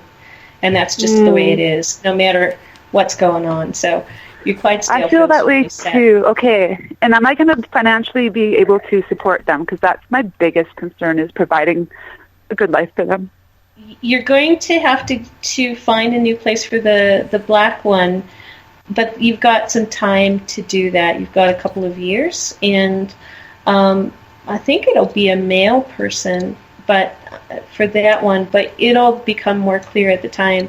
But the Clydesdale is pretty much going to try to stay with you no matter what. I'm so happy right now. Oh, cool. Just remember, if he's going to stay with you, you're going to need a big apartment. Yeah. Yeah, right? Oh, okay. There you go. You get the one girl Budweiser thing going. So. Yeah. No, she's 20, and I rescued her from Ontario and shipped her out here, and I treated her for her cancer and everything. So I just love her. My neighbor wants me to gift her to him, and he could provide a good life for her. So I've been considering that, but part of me can't part with her. Can you do a free lease? So that, Sorry? Can you do a free lease to him where you just basically say, you're still mine, I can, come get you? Yes, that's what he wants. He wants to take her on it as a free lease, and then I could come see her and ride her anytime I want. But if I leave Grand Prairie, she'll still be here without me. You know what I mean? Yeah, you can decide that later, but for your financial situation, that would be good for you while you're in transition. Mm-hmm. So right. Consider that. Yeah. Mm-hmm. Okay. Not a bad thing. Okay. Yeah. No. Yeah, that is very, very cool. It's it's a nice thing when you have somebody like Elizabeth who can kind of tune into the horses. Sometimes I have an easier time tuning into animals than people. Yeah. They have a lot less garbage. Yeah, it's you don't pretty want to black and strangle white. them. Yeah, you don't want to strangle them. You girls and your men. That's why I have horses. Yeah. Okay. Well, Peggy, thanks very much. And if you're ever out here, say hi and bring your horses. And thank you. Yeah, it's really, really nice talking to you. Thanks very much. Thank you so much for your time. Oh, you're very welcome. Thank you, Peggy. All right. Thank you. Good night. Hi, and we have our 778 number finally. Who could this be? Hello, Amanda. I don't know. It could be that massive coffee drinker that still has to drink chamomile tea. Drink your chamomile tea or else. It sounds like it might be Amanda. Yes, maybe. It is. Yes, it is. So, hopefully they're just going to be quick answers. One for Elizabeth and one for Paisley. But Paisley, I didn't know before that if you had a different name at birth, that's the number that you should be giving for numerology. So do you want my birth name? Sure, that would be awesome. Okay, Jennifer. And it's okay, November like the regular 7th. spelling? Yeah, Jennif. Okay. And what's the birthday? November 7th, 1970. Okay. And then, do you want to ask Elizabeth her question first, and then I'll run the numbers? Sure, and then you can just kind of see what maybe pops up for me. Maybe I just see what pops up. I don't know, if anything. Okay, for sure. Okay, Thanks, cool. Amanda. So, Elizabeth, no worries. Elizabeth, 2 quick questions. Hopefully they're quick. One, I'm wondering if my girls, I think you know what I mean by my girls, the belugas. Oh, yeah. In Vancouver, Korea. I'm wondering if they're, okay, because I've always had such a massive attachment to my girls. I just wondering if they're okay out there on the other side. Well, you should, one of them is something's not quite right with one. I don't know what it is. I feel like she's surfacing a lot and staying near the top, and that there could be an eye infection or an upper respiratory for a beluga infection. and I feel some difficulty with the breathing. So I don't know what they're doing there. I know I'm not supposed to read for Zoe. This is against ethics because we don't own these animals, and she doesn't own these animals, but they're her girls, so we're going to do it. But I get a little infection, upper respiratory infection in one, and the other is concerned about it. Okay, I think I know exactly which two you're talking about. Okay, and then the other question is, does my biological dad or my nan have a message for me? If they don't, that's okay too, but I'm just been kind of curious lately. Nan doesn't yet, but when something comes up with your boyfriend, she is going to have something to say. And and also there's something about his foot. He's kind of doing something like I'm doing, like I keep getting bit on my ankle, but I feel like his ankle is weak, so he needs to be careful when he's moving equipment and when he's walking. Okay, that's good to know. And that's the one thing she'll say, but I feel like when he really hurts himself, she's going to say, "I told you so." Oh boy. Yeah. So I didn't know her very well, but I have a feeling she was a pretty tough lady. So yeah I could see her definitely.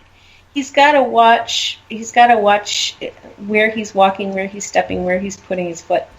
Okay. And then she'll have something else to say later on. Okay. She likes it. Okay. Okay. Good. Amanda, that's important. Yes. Ask about the other girls you had in that location that passed, and they couldn't figure out why. Yeah, so two, excuse me if I'm going to try not to get upset. It's a germicide. It's a germicide that they use on the side of the tanks. It actually sets up an immune response in the breathing, and they need to stop using it if they haven't already. Well, there's no belugas there right now, so there's none to use them on. Yeah, because they both the adult girls, Keela and Aurora, both got disgusted, got very ill, and they couldn't figure out why. And then Aurora got better, and then she worsened, and then so did Keela, and they both died in the tank. And both of their babies died as well. Well, so those were that they were telling me about before that happened then, but they shouldn't get them back unless they change the way that they take care of the tanks. They can't really do this. Yeah, there's a bunch of us trying on this end, as you know. And I'm going to be trying a whole lot harder to make sure no belugas ever step foot in that aquarium again, or any cetaceans for that matter. But yeah. Okay. Yeah, it's what they coat the side of the. They use something in the water that is just anti beluga mucus membrane. Okay, that's good to know. Yeah. Sorry. I wouldn't doubt that.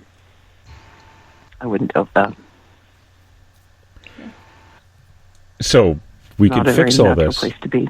No, we could probably put more in there now. Now we can have it fixed. Yeah, don't get me started. Don't get me started. Don't get me started. We can drain the water out. We can put bears in there. No, no polar bears. That was a sad state at that zoo as well. No. How about we just put those crappy humans in that keep putting whales in captivity in there? No, we just got to put the polar bears in. There's no ice for them to be on. It's all melting. No. We'll put you in there, James, and we'll dress you in a white suit. And then oh my God, yes. Oh no! Don't get no. Yeah, come to think of it, no. Yeah, no. Yeah. Yes, I would like that. Oh God, visual. Human representation of polar bear. Yes. Oh Lord. My Andy Warhol polar bear.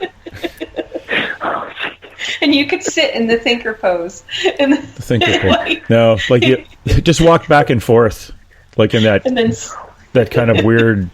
They're in a daze. They don't know what to do. They just walk back and forth in the same thing for years. Oh. I know. We'll put giraffes and elephants in there. Hey, actually, leave the water in. Put a giraffe in because really, the head sticks up above the water. Oh, geez. Yeah, well, that pool's only like 7 meters, or I think it's 5 meters actually. So yeah, a giraffe could fit in there. Yeah, there you go. Hang out like it's a hot tub or something. Oh. Yeah. eventually grow web feet.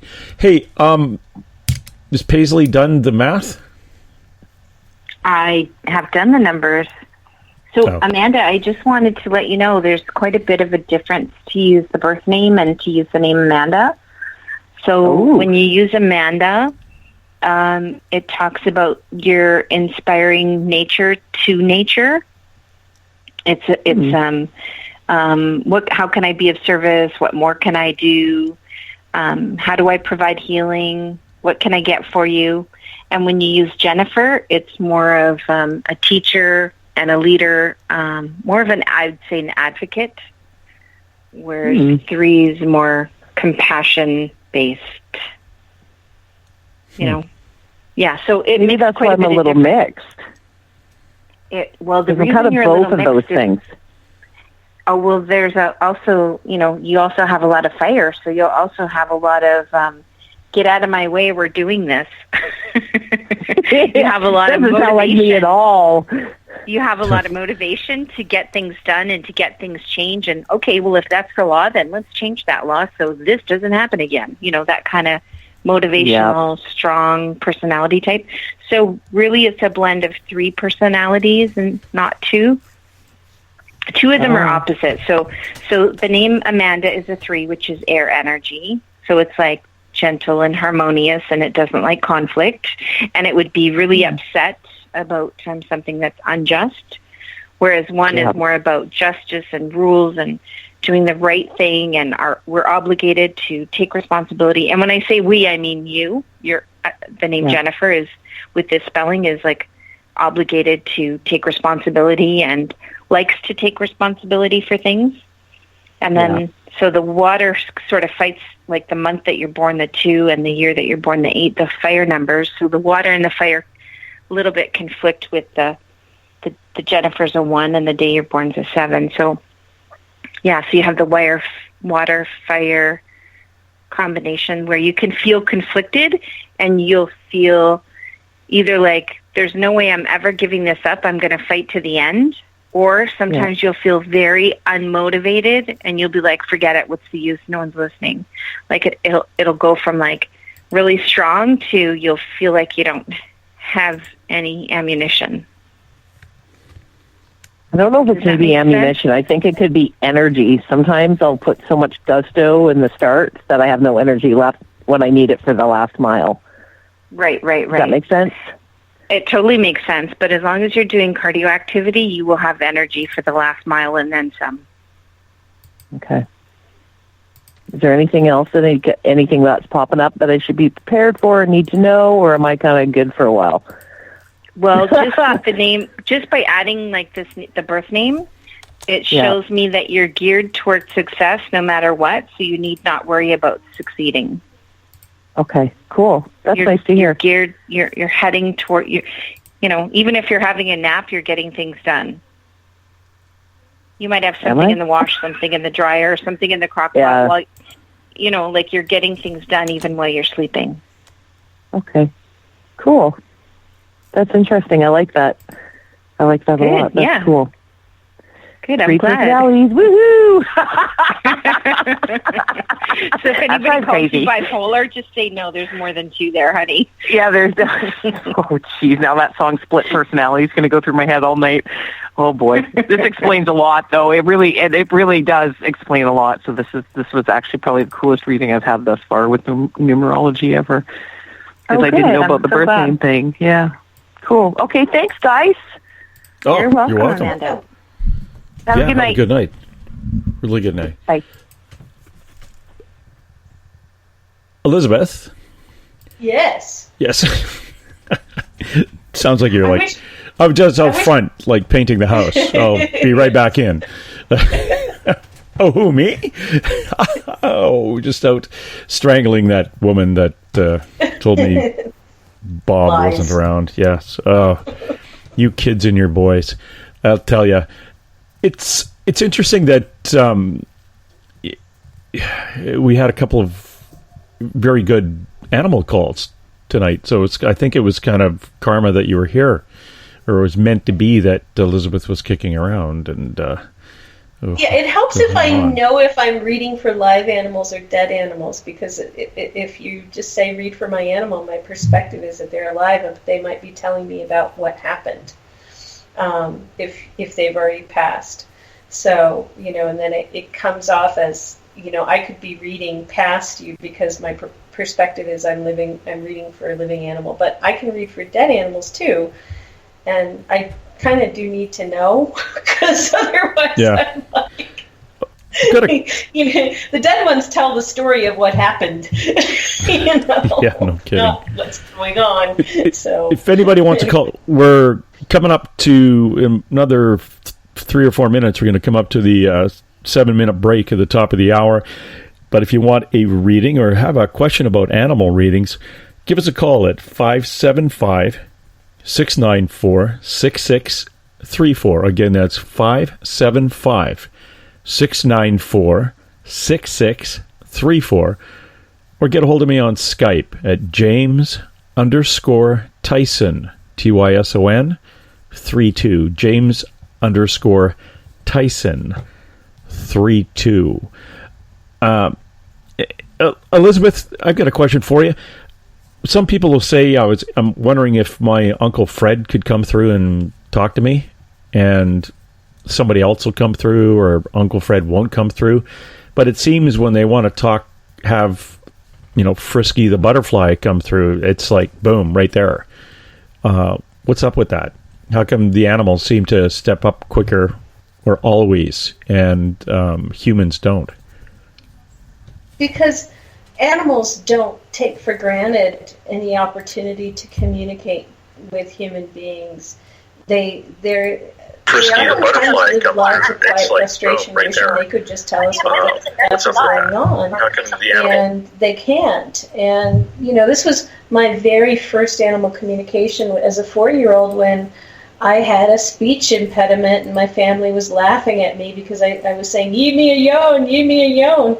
And I went out and I cried to my nanny horse, and she bit me, and she thought at me, "Hey, look, it could be worse. You could be a horse and not be able to talk at all, and all sorts of things could happen to you that you could never tell anybody about."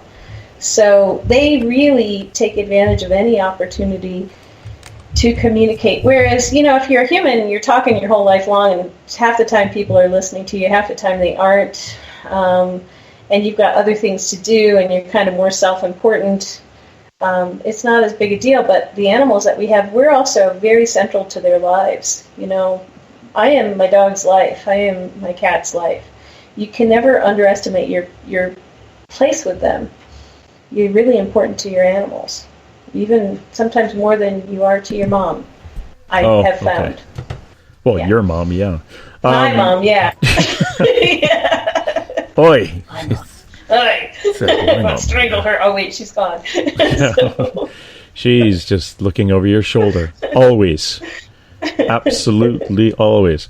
I'm going to take our break here at the top of the hour. If you want to call in, I'll give the number right when we come back. And we are coming back with 2 mediums and a large. Well, eventually we'll come back with 2 mediums and a large. And now watch happen. Skeeter and Joanna will phone up, and they'll want to come on, and it'll be quite exciting. Anyway, it'll be we'll fun. Back. It'll be the circus that Mario tells us about. Yeah. Yeah, we'll be right back with who are these people anyway, and what are they doing in my kitchen? Elizabeth and Paisley right after this. Hi there, this is Dave Scott, and I would like to invite you to listen Monday through Friday right here on Spaced Out Radio. 3 hours a night of the top stories with the top guests, ranging topics from UFOs to ETs, ghosts to Sasquatch, and everything in between.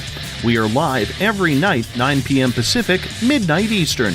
So come on in and take a listen at spacedoutradio.com. Spaced Out Radio will take you out of this world. Hi there, this is your psychic medium, Joanna, and I would love it if you would join us every other Sunday on Spaced Out Weekend. With host James Tyson, we'll bring you personal psychic messages on 2 mediums and a large. Questions about love, life, career changes. We would love it if you would come and join us live.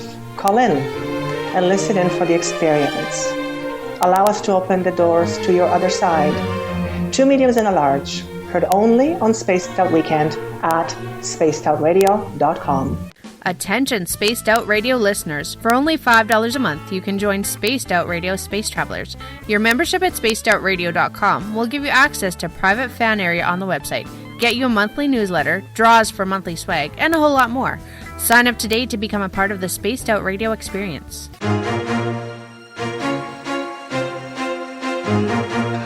From coast to coast to coast, Blacklight Uncharted is taking on the paranormal across Canada. From ghostly hauntings to the UFOs flying above in conjunction with MUFON Canada, we're closely investigating what's going on in the northern skies and checking out the apparitions that walk among us.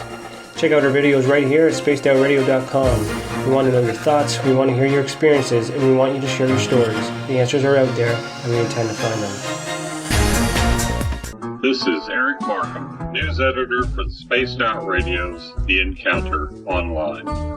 We have put together a great team of writers and journalists from all over the world to bring you top-quality paranormal stories.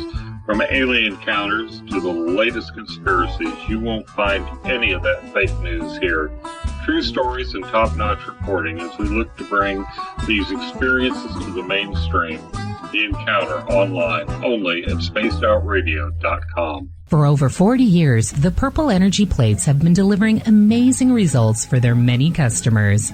Inspired by the great genius Nikola Tesla, the harmony, healing, and energetic effects of the plates have proven over and over to be beneficial and often miraculous to thousands of customers. With their money-back guarantee and the many benefits, how can you afford not to get one? Check their site for daily specials and choose from their many energy products. You won't be sorry. Visit them today at purpleplates.com for mind, body, and spirit, and expect a miracle. Patrolling the Pacific Northwest, we are always on the lookout for the strange and unassuming stories that real people are experiencing. Hi, I'm Vincent Zunza from Pacific North Weird.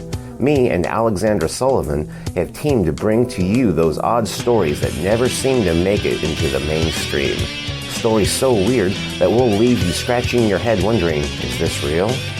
It's as real as it gets with Pacific North Weird. You can watch our videos right here at spacedoutradio.com.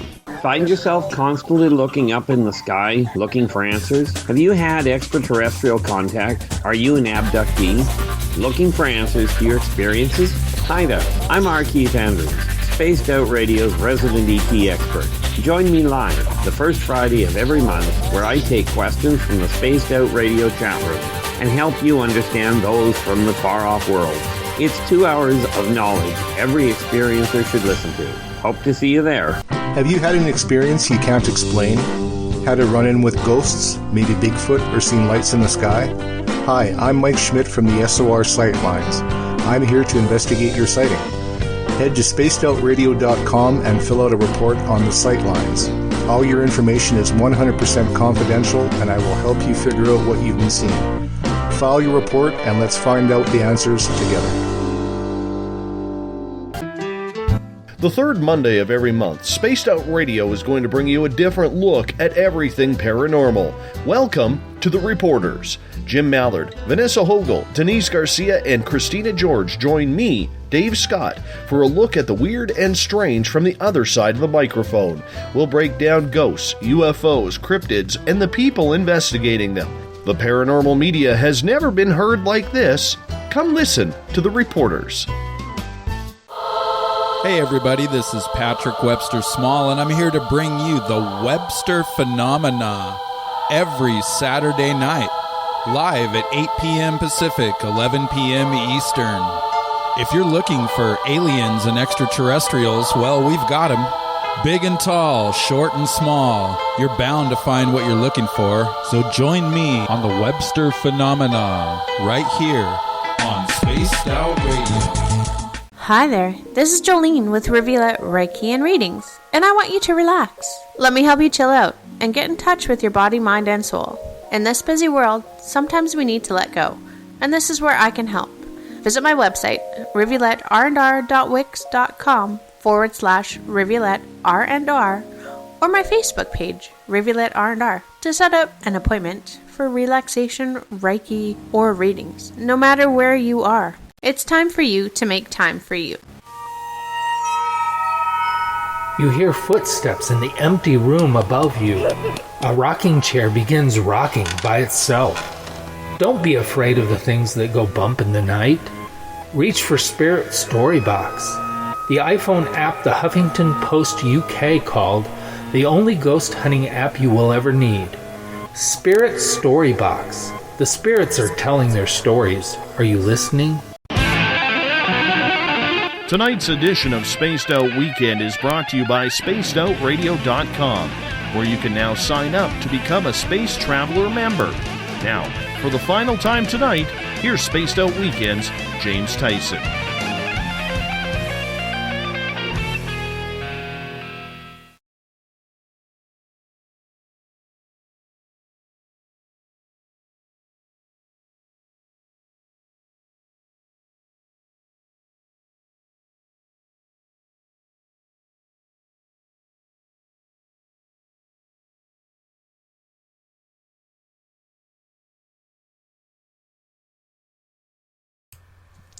Welcome back, everybody, to Spaced Out Weekend. We did fall off the edge of the cliff there, and now we are back with... Who are those people? Oh, yeah, it's Elizabeth Anglin. She is doing readings tonight in lieu of Skeeter and Joanna. We have Paisley Town doing your numerology. And please, if you are going to get a numerology reading, Paisley would like to know your real name, because it's all very important when it comes to doing these readings. If you want a reading, please give us a call at 575-694-6634. Again, that is 575-694-6634. And everything will work out fine. Yeah, this, I apologize for no audio there. We were running around like chickens with their heads cut off when the commercial ended. But I want to tell you, it was a good commercial. And Dave said it was the final time for tonight, so maybe he knows more than I do about this. We'll be going full bore now. And if you are going to bounce over to spacedoutradio.com, please, we have a chat room there. In fact, I've been over there chatting if anybody else was interested. It's quite exciting, actually. Quite exciting in that other scary chat room. I've got a 780 number calling. I would going to be getting back to you really quick here. Right now we have a caller on the phone. Hi, who's this? Hi, my name is Regina. Hello, Regina. How are you? I'm doing okay. Yourself? I'm doing just fine, and I apologize for all the missed calls and miscommunication, and it was just a bit of a cluster on our end, and that's what was taking us so long to get back on the air. But I'm glad you finally hooked up with us. Oh, I am too. Thank you so much for taking my call. Okay, and Elizabeth and Paisley, are you there? Mm-hmm. Oh, good. We are here. Excellent. There was crickets there for a second. I thought I lost you two. Go for Regina. Hi, everybody, and hi, Elizabeth. I'm calling to ask you if you could tune in to my cat. Her name is Cleopatra, nicknamed Meow, and find out if she's still on this planet. I moved in January, and I brought her with me, and I brought her in my house, and she just bolted, gave me a look like I betrayed her, and I haven't seen her since, and I've just been grieving so much. I don't even know if she's still alive or not, and I was hoping maybe you could give me some clarity on that. Okay, hold on 1 second.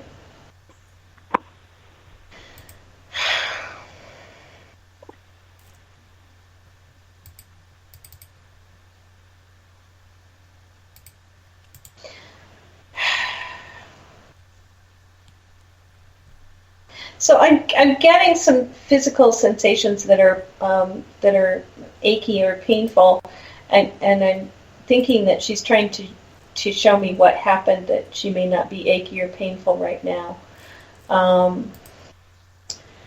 I am. Hold on a second. I'm just trying to get all the way through the sensations.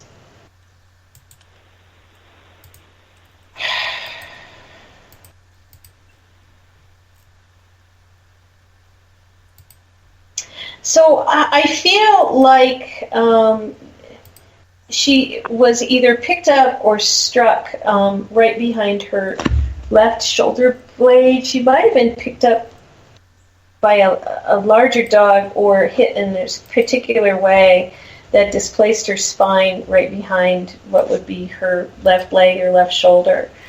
And I don't think she's with us. I think that what happened was the shock of it made her leave her body via the solar plexus. So I don't think it was intentional. I think it was more of I'm kind of peeved and I want to go check everything out. When she left, it was, I'm going to go check everything out, but I'm also kind of peeved with you. And so, but I think something happened in between her sort of sorting herself out and getting back to you, which was unexpected. And I just feel it on my left side, behind my left shoulder blade, and in the spine, and in the shoulder. So if she was hit or if she was picked up, it was from the left, and it got part of the shoulder and it got part of the spine. She was having some kidney issues that you might not have been aware of already.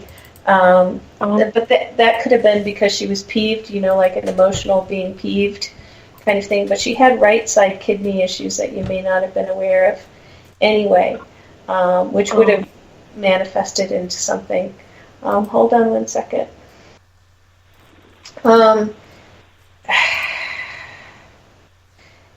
So I feel like she's still in the astral plane, and there's a window that she can get to, or she could have gotten to, where she may have been able to get to, that she may still be trying to get to. Do you know what window that is? You mean in the astral, not in her physical body? Yeah, I feel like she hasn't moved on to the other side, and I don't think she's in her physical body, but I also feel she hasn't moved on to the other side. There's something about going to a window and her trying to get back to you through this window. Do you have I see. Do you know what? Well, we lived in the old place for about, she's 8.5, so her whole life she lived with me in my old apartment, but I recently moved, so she wouldn't even know about the window here. What can I do to assist her to move on? Or, tell her that I'm sorry? Oh, you didn't do anything wrong. You don't need to tell her you're sorry. But she wants you to go to the window there. I think she means the window there. And look for her at night. You still have some moon left. I'm seeing her at night under the moon, trying to come through the window. So you might even, if you can open that window, like actually open it. I think, I still feel stuff in her spine and from the back. So it's like, again, I'm not sure that she knows that she's not in a body, or I'm wrong and she's in a body, but the body's a mess. But she's talking about coming to the window and doing it at night. And so she may need to come and see you before she can move on. So look for her this week. Yeah, but what's that? Look through that window this week under the moonlight when the moon is up. Okay? Okay. Yeah, other people have moved in and they might think it's a little creepy if I do that. Can I do it? If you look through the window, you should be able to look out your own window, right? Oh, at my new place? Oh, okay. Yeah. I think it's at the old place. No. Yeah. Your new place. There should be a window that she wants you to come to and look for her. And yeah, you should be able to look out your own window without people thinking it's creepy. So okay, I wasn't clear on that. And will that help her to move on? I think if she sees you and she feels invited in, I feel like she's either in a body or she's really confused about where she is, and she almost needs to hear it from you. Like she needs to have that situation of, oh wait, yeah, right, I'm not in a body, but she needs to have it with you. Okay. Oh, I see. So So you might want to call, like, go to the window and call to her if you can open that window that seems likely, and spend some time calling to her, even though you may not be able to see her, and invite her in. Oh, okay. I'll do that. And I was hoping she was still alive, but if she's not, I was hoping that she would reincarnate and be my kitty again. Well, it's a little too early because I don't think we're there yet in terms of what she can figure out how to do.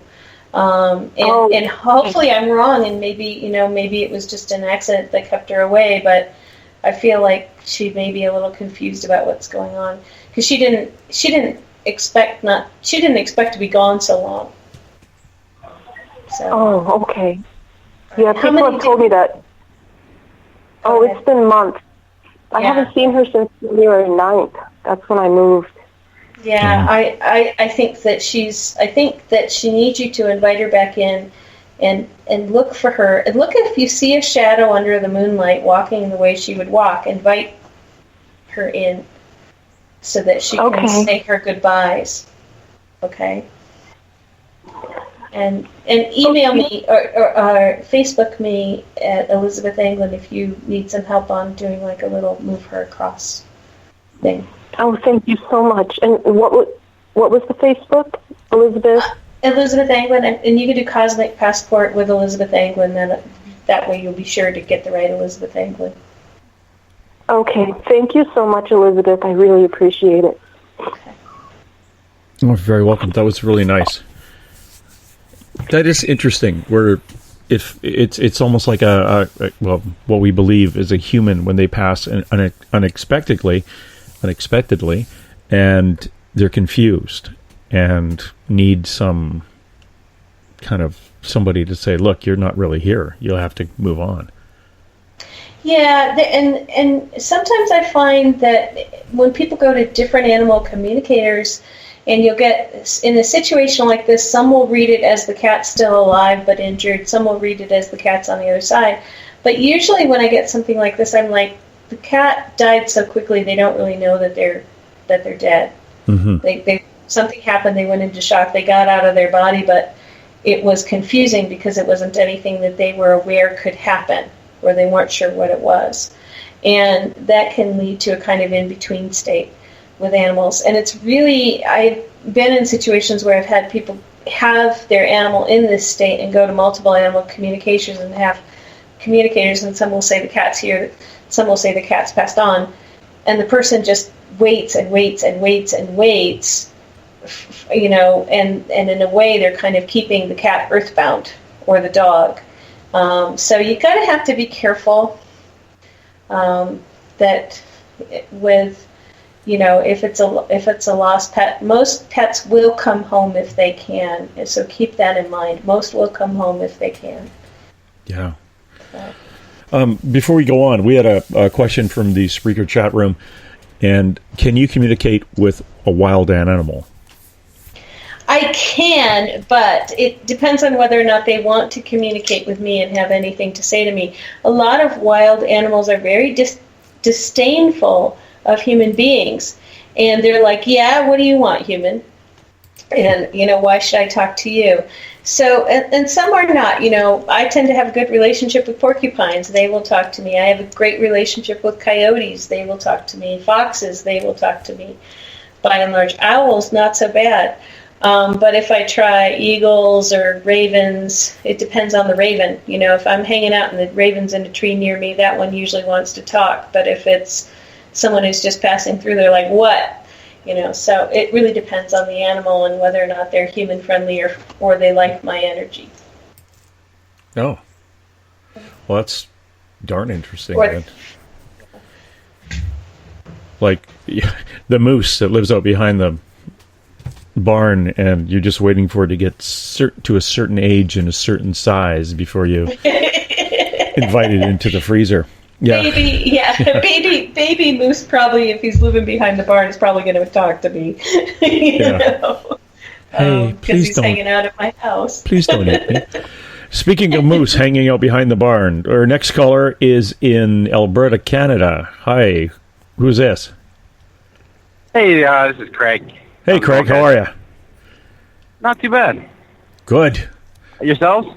I am fine, sir. I am fine. That's good. Yeah. But I was just wondering, I saw an owl last night. It was a very weird situation for me. I don't want to get into the details, but I was just wondering if you could maybe communicate with that owl and see what it has to say. Do you have a beard? No, I'm not allowed to grow facial hair. I always have scruff, but Okay. All my right. job doesn't allow me. I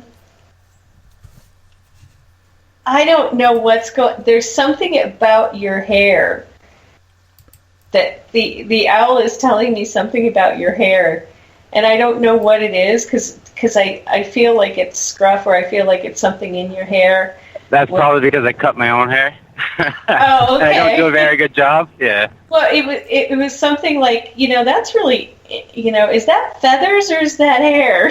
Yeah, it's like, is that guy got a feather head or what is that? So that's the first thing I'm getting when this owl is like looking at you. But there's also more to it. Hold on one second. What time of night was it?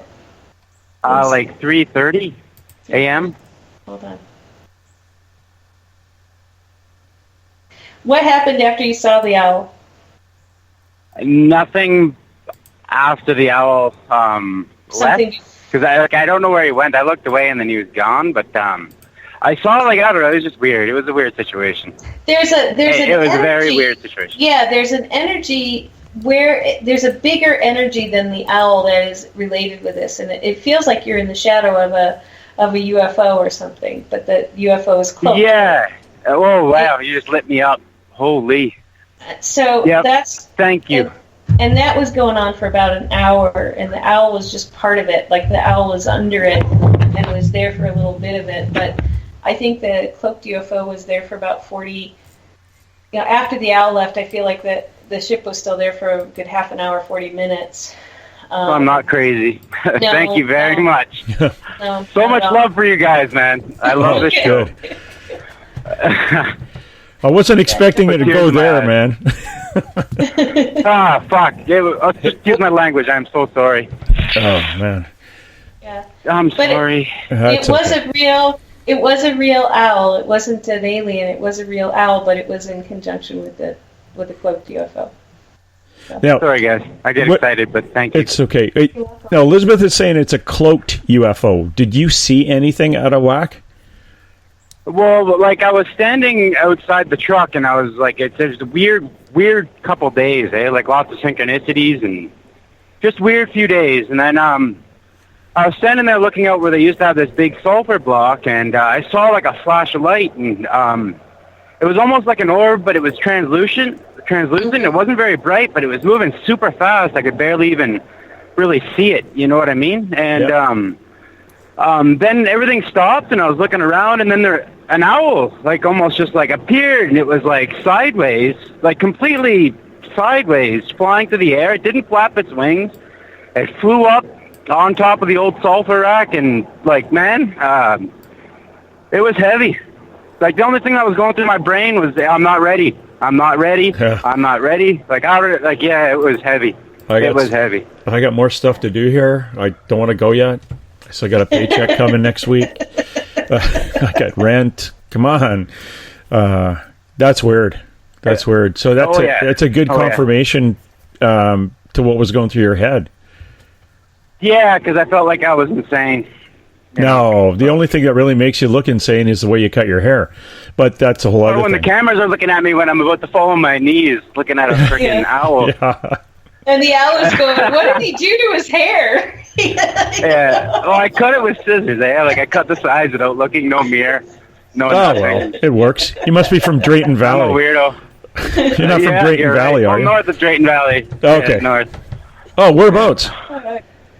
Well, we've talked before. I'm from Evansburg. Evansburg, You have right, yeah. an acquaintance there. Yeah. Just down from the school. Harold. I'm just on 48th Ave there. Yep. Harold Bull. Yeah. Yeah, it's that's right. Yeah.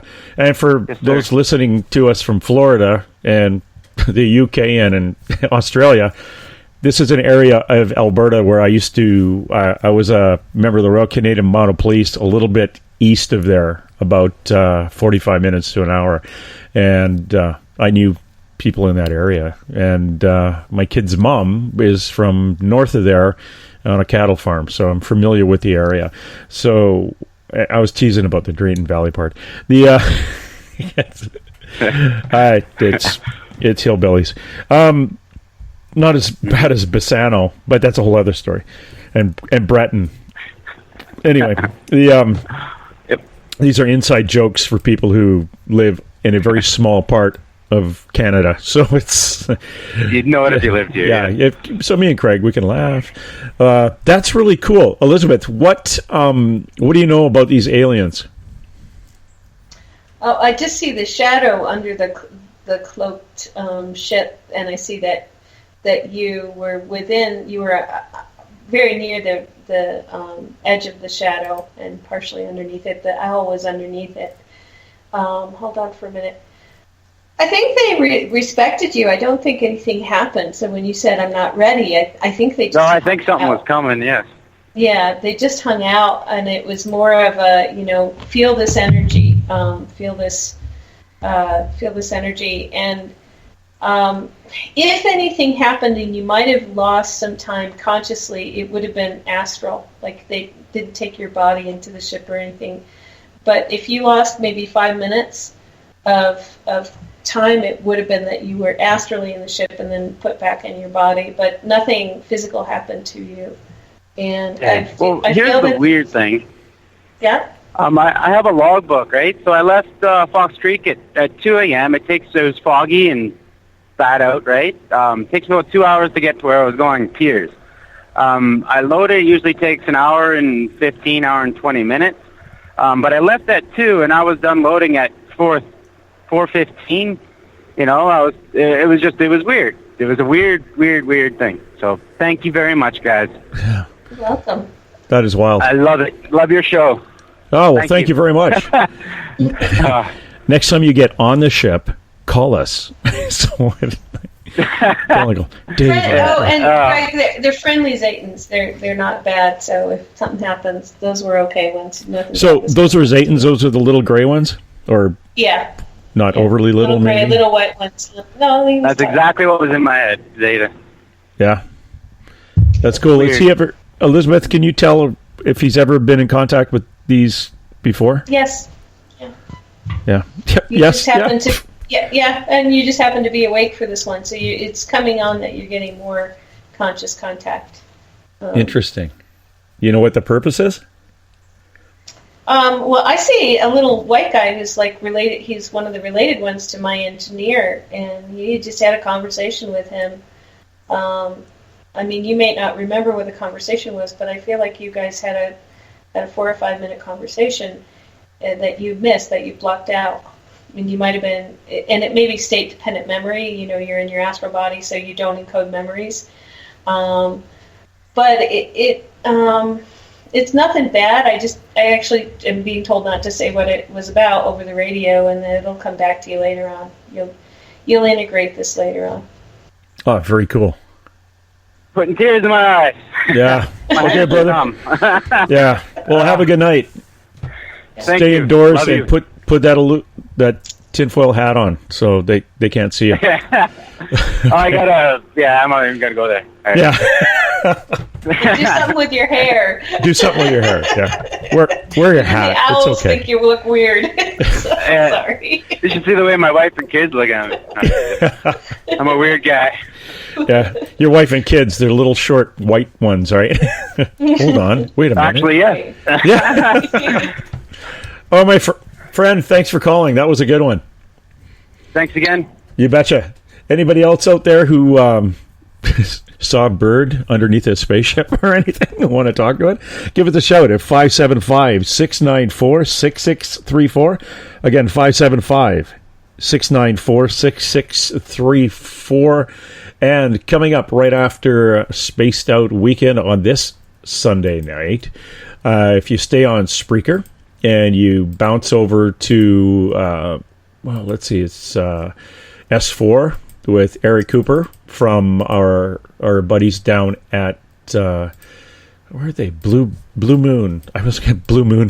That's Skeeter. My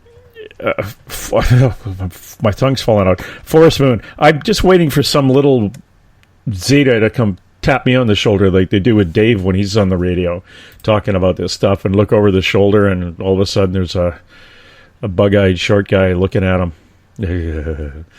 I don't know. I just hopefully, Elizabeth, these things aren't going to be too common for me at all, and we'll keep the crazy. Just imagine yourself in the polar bear suit, and they'll run away.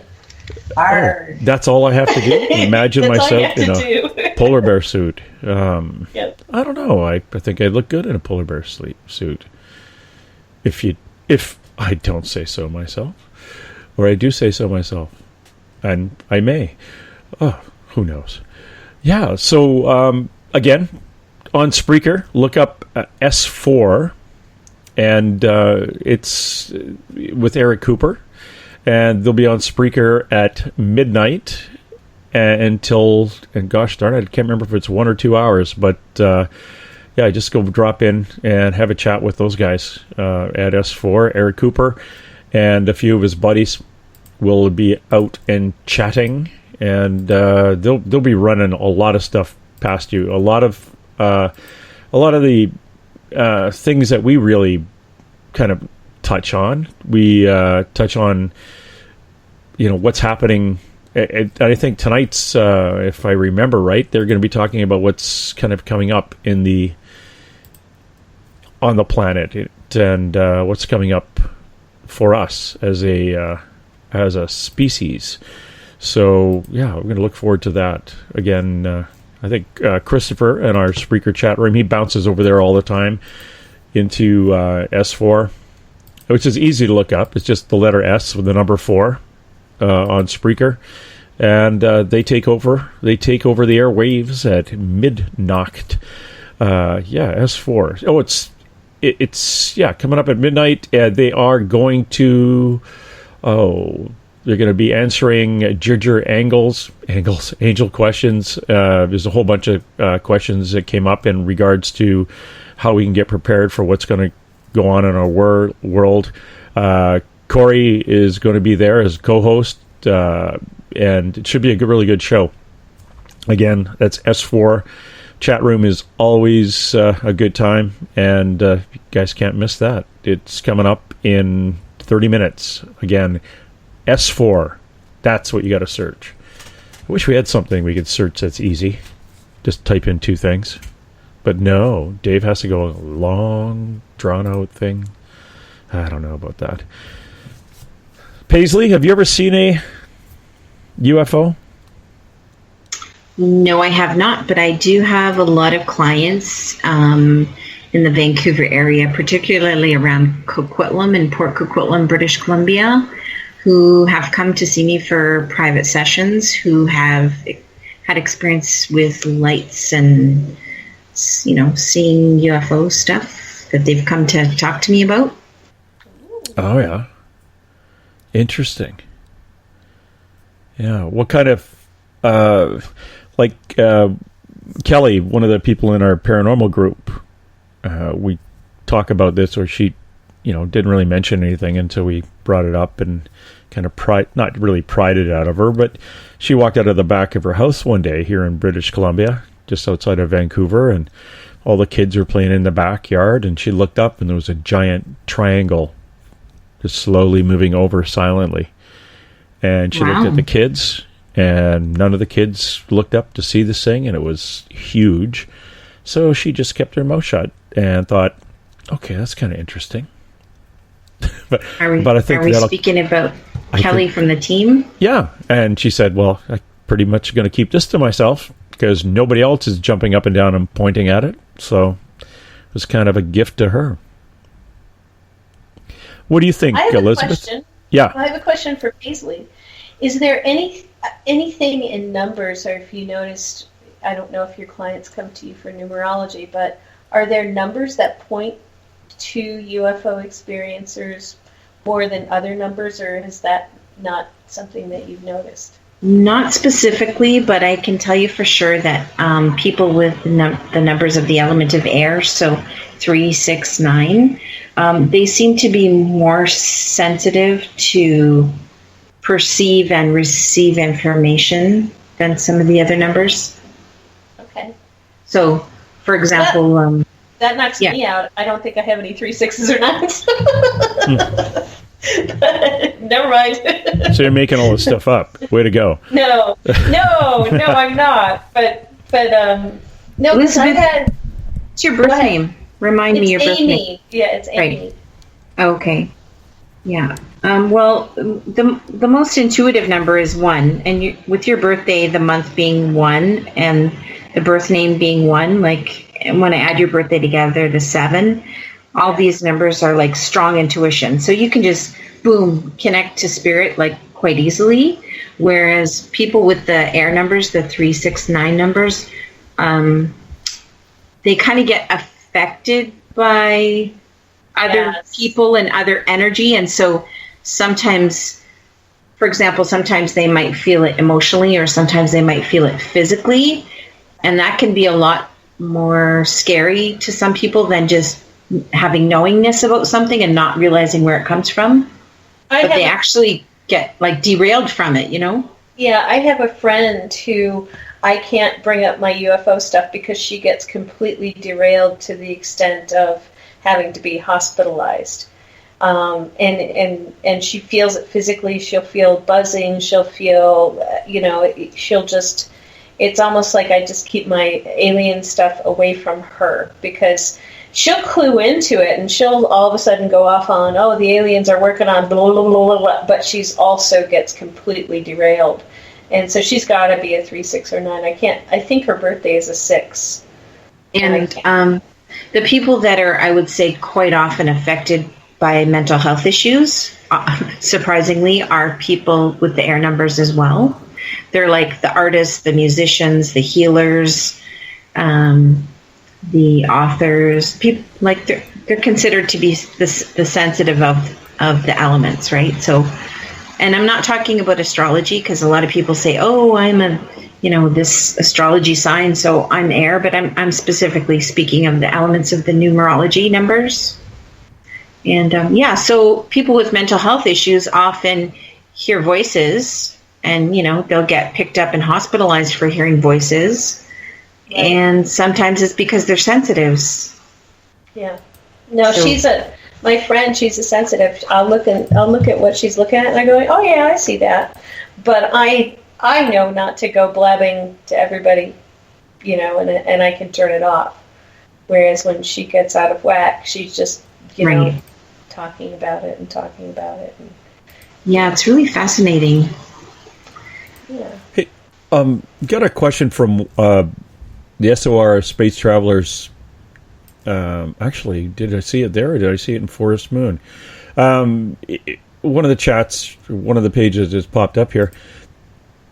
There is a question that came in: is how come the animals all speak English when you're connecting to them? How come the animals all speak English? We have a universal translator in our brains. And like on Star Trek. Like on Star Trek. And so what happens is most animals, if they're in an English-speaking country, like dogs know how to speak 350 words that their people speak.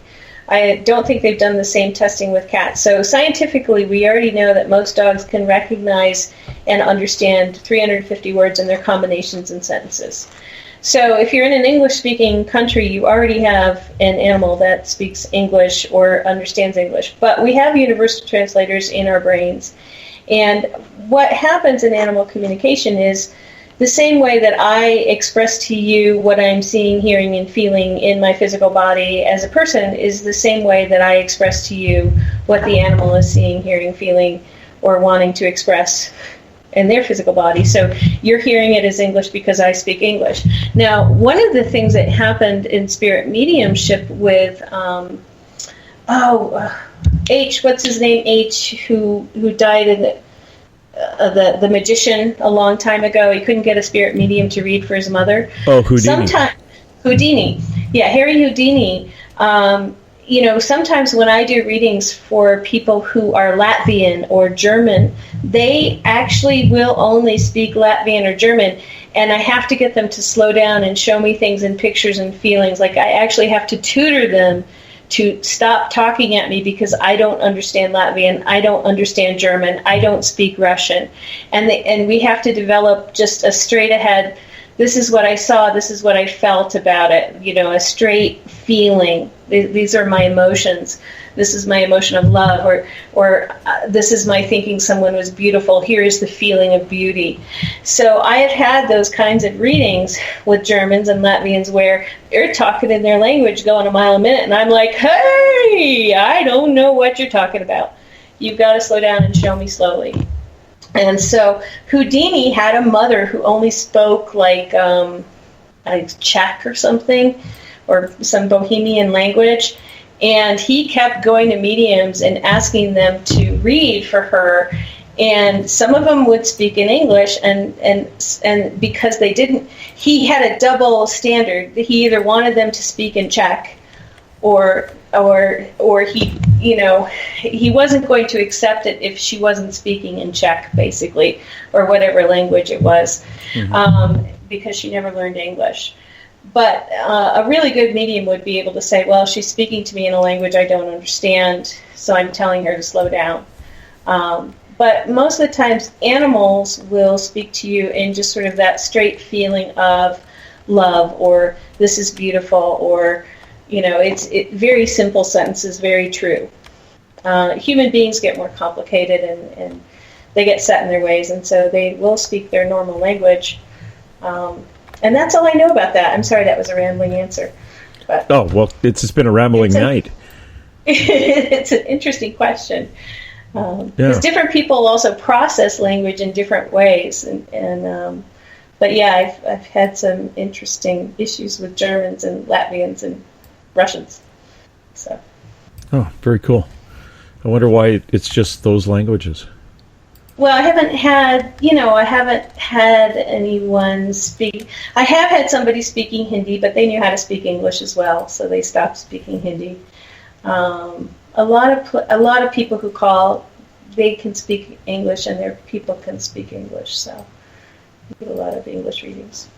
Yeah, because I've always had that with ghosts. Like, people say, well, you're asking a ghost to say hello or tell me what your name is, and you're in China or someplace, and you're expecting the ghost to talk to you in English. He's probably never heard English, let alone knows how to answer you in English.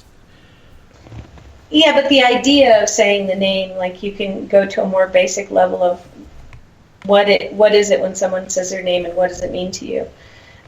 It's going deeper, and it's going kind of pre-language with as a medium. You kind of have to do that sometimes, is just go into what is the idea of what I want. I visualize what I want, rather than think about it in words. Okay, because I'm just at the front end of this whole card reading thing, and the information I'm getting might be from somebody who's actually a past loved one who didn't speak no good English, and I'm getting information in English. Yeah, because your brain's translating. Oh, okay. So that's what it is. Yeah. So, and they're being nice. You'll know when you get the ones who forget to slow down and give you and allow you time for your brain to translate. You'll know when you get them, because they'll go in the other language, and you're like, whoa, hey, that's enough. Like, is that with the French ghosts coming out and saying "le bout"? Le bout. I'm scaring you now.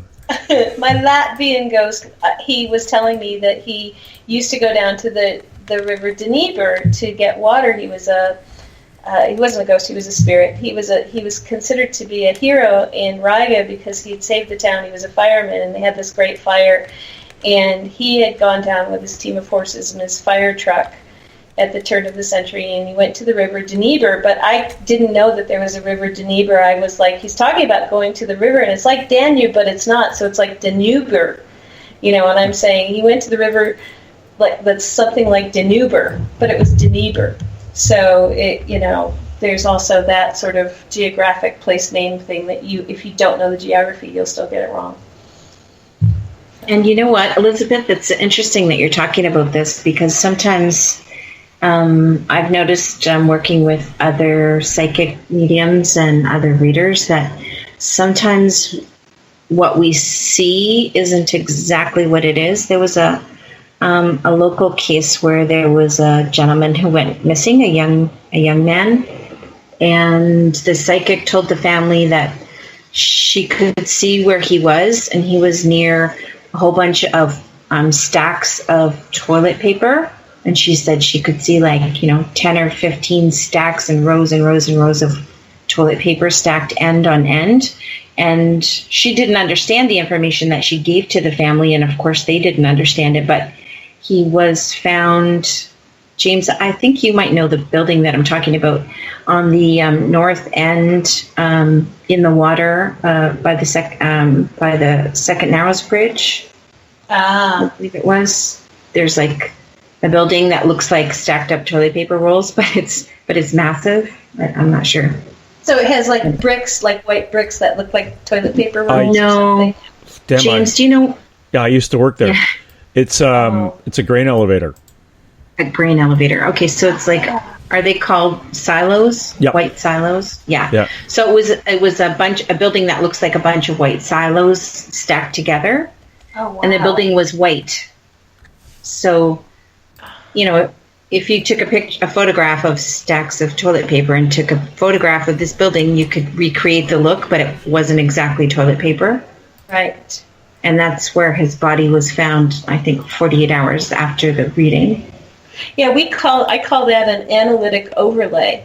And so if I'm getting something like that, I'll go, okay, my because sometimes I'll get something like that and then I'll hear, but that's not quite right. Like one of my guides will say, it's this, and I'll process it in a certain way, and they'll say, that's not quite right, analytic overlay. And I'll have to tell the person, okay, my analytic overlay is that he's by stacks of toilet paper, but it may be something that looks like stacks of toilet paper. Right, so, right. And it's very, very common. It can be, sometimes when people want to say what their future sweetie pie will look like, well, he is my analytic overlay is similar to John Stamos, but not John Stamos. And everybody knows John Stamos, or somebody who's famous. So you have a body type, a coloring, a basic height and weight sort of thing. And if there's nobody that they look like, then you just kind of have to go, well, you've got red hair and a beard. Right, right. Looks like James Tyson. Who's that? Looks like Irish Santa Claus. Pull this radio show over, young lady. You guys, I've got a question in from the Spaced Out Radio chat room. Wolfman is asking. He wants to connect. He's got a brooding hen, which has been under a shipping container for a couple of weeks now, and if he could leave her some food or could try to get her out of there. What's up, little Bukitty, who is under the shipping container? Wow. Well, are there grubs under there, JP? And I feel like she's. I don't think she's starving to death. For some reason, she's getting what she needs. But the most important thing is she has water. Yes, leave her some food. This is really kind of rude, and I love you dearly, but are you showering lately? Because there's something that smells wrong outside from where she is. Like she's having a hormonal change or some issue where certain smells make her just kind of go, no, leave me alone. I don't want to be bothered by you. And so also I think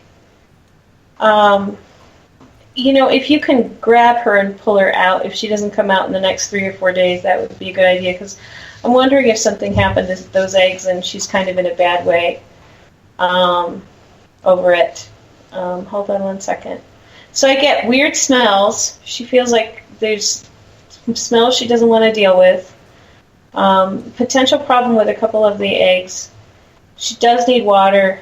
She's not terribly hungry, but throw her some food. But literally, if you can get in there and pull her out in 3 to 4 days, then do that, because something's going on above and beyond that it may not fix on its own.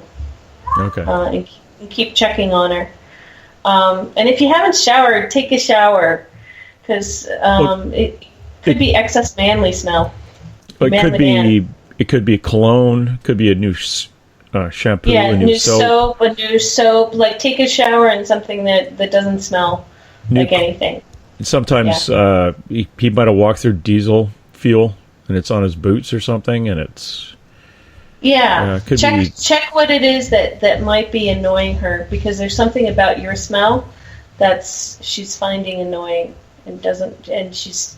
but there's also something else going on with those eggs. So do your best. I think if you get her out in 2 days, that might be better, but give her some food and give her some time and check out yourself for what might be smelling funny to her. Yeah, who knows? She's a chicken. They smell different. I mean, how they smell is different than how we smell. So yeah, they definitely smell. And that's a very broody hen. Maybe it's chicken menopause. Have we looked that up yet? Chicken paws. Chicken paws. Yeah, it's a crazy thing. It's now we're sorry, I was kind of bouncing through looking for questions in the chat rooms, and there's a whole thing about grain elevators going on. I spent 4 years shoveling grain. Holy cow. That was back in the day, I was making like 3 or 4 times what someone would make on minimum wage, pushing a broom and wheeling a shovel, shoveling grain out of boxcars and eventually the container cars that open the bottom of them, they dump them. Anyway, the grain would get cleaned and shipped overseas. But man, that was good money and a crappy job. And at the end of the day, all you knew how to do was haul a shovel and push a broom, and you were making like executive wages. It was crazy. People got sucked into that job, something fierce. Like I almost did. My summer job that lasted 4 years. But yeah, that would have been a haunted place too. Ooh, downstairs in that place, people died. It was lovely. And the place I worked in was built in 1933, and it was down on the docks of Vancouver, British Columbia. It was freaky down there. Lots of pigeons, lots of rats, well-fed rats. They didn't bother you. They just kind of walk by you, look down at you, and go, "What do you want?" If I'm going to be a rat, might as well live in a grain elevator. Holy cow! If they don't blow up, they're a lot of fun. Anyway. And for those of you who don't know much about Spaced Out Radio, Spaced Out Weekend, we have a number of chat rooms. One in Spreaker, which is the platform that we run out of our show out of. We've got one at spacedoutradio.com. We've got one in SOR, the Spaced Out Radio Travelers Club, on Facebook. It's a private one, and rumor has it people chat in Twitter. And I don't really go there that often. I may follow a few things up later. I know a couple of the guys in the Spreaker chat room will keep me updated on the Twitter, which is good enough. There's a young lady who was asked a question.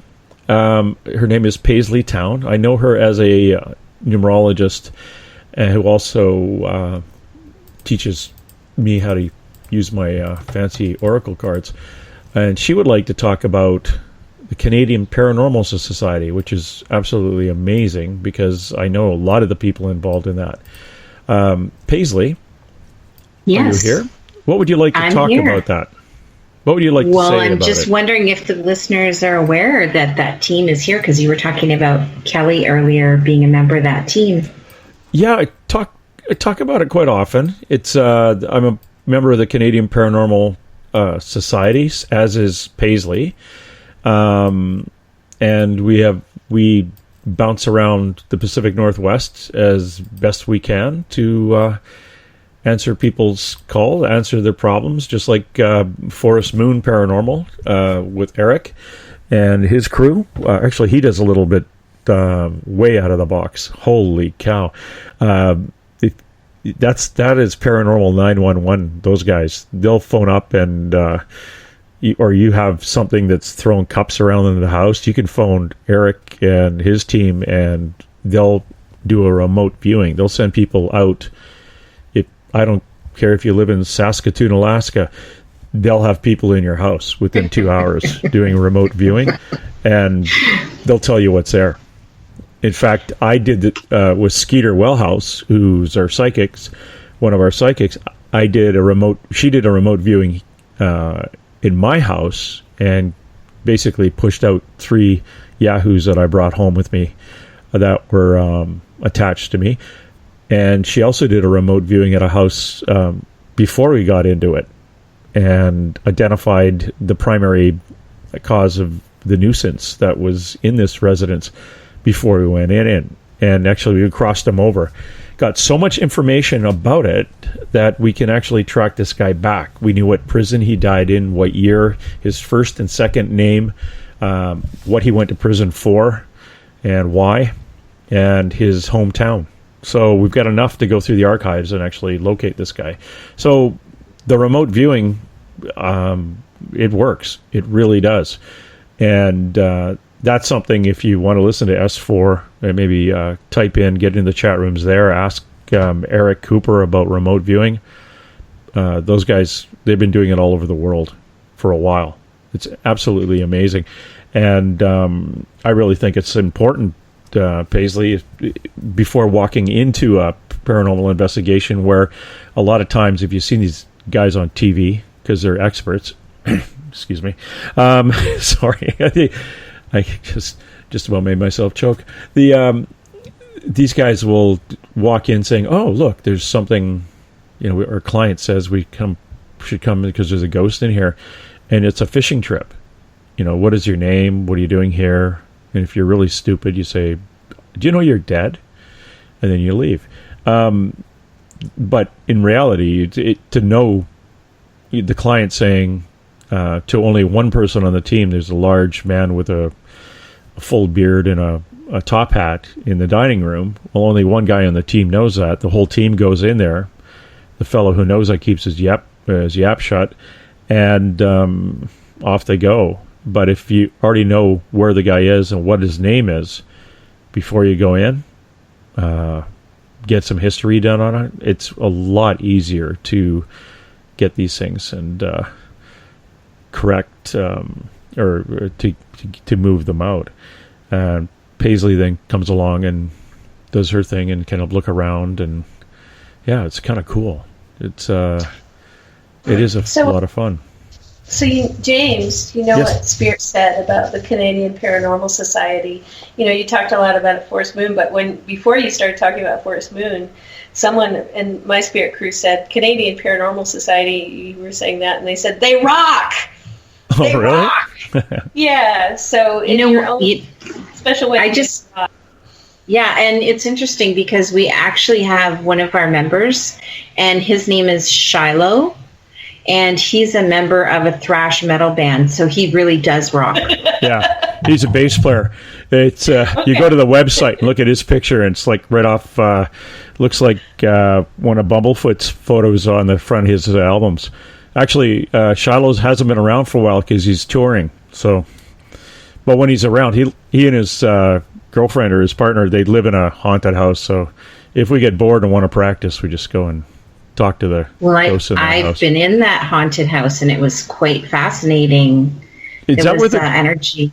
Is that where there was energy of an old man? Yeah, there was a male energy, and he was wearing really cheap cologne, and I was gagging for about an hour from the smell of this man. It was really interesting. But he likes that. He does like it. He loves that cologne. Yeah, it's I'll smell I used to call it old lady smell. It was like white shoulders perfume mixed with death. It kind of was like kerosene. And it was, I put this on, but I'm 97, so you're smelling death and this alcohol stuff I'm putting on. Oh, yes, it comes off like kerosene. Please don't stand by the open flame. All right, kids, I've had enough of this. No, really, I have. It's time to go.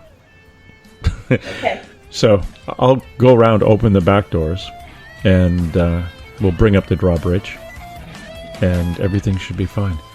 I want to thank everybody for putting up with us tonight. A little bit mixed up with two mediums and a large, but it worked, which is always good. And I do want to thank everybody else for tuning in, and thank you, Paisley, and thank you, Elizabeth. Thanks, James. It was fun. Yeah, Thank you. Thank you. And for everybody out there, please just keep an open mind. Let's roll. And hey! Let's be careful out there. Far over the snow, what are those voices? They sing as they go. What are those voices? Look up for the mountain.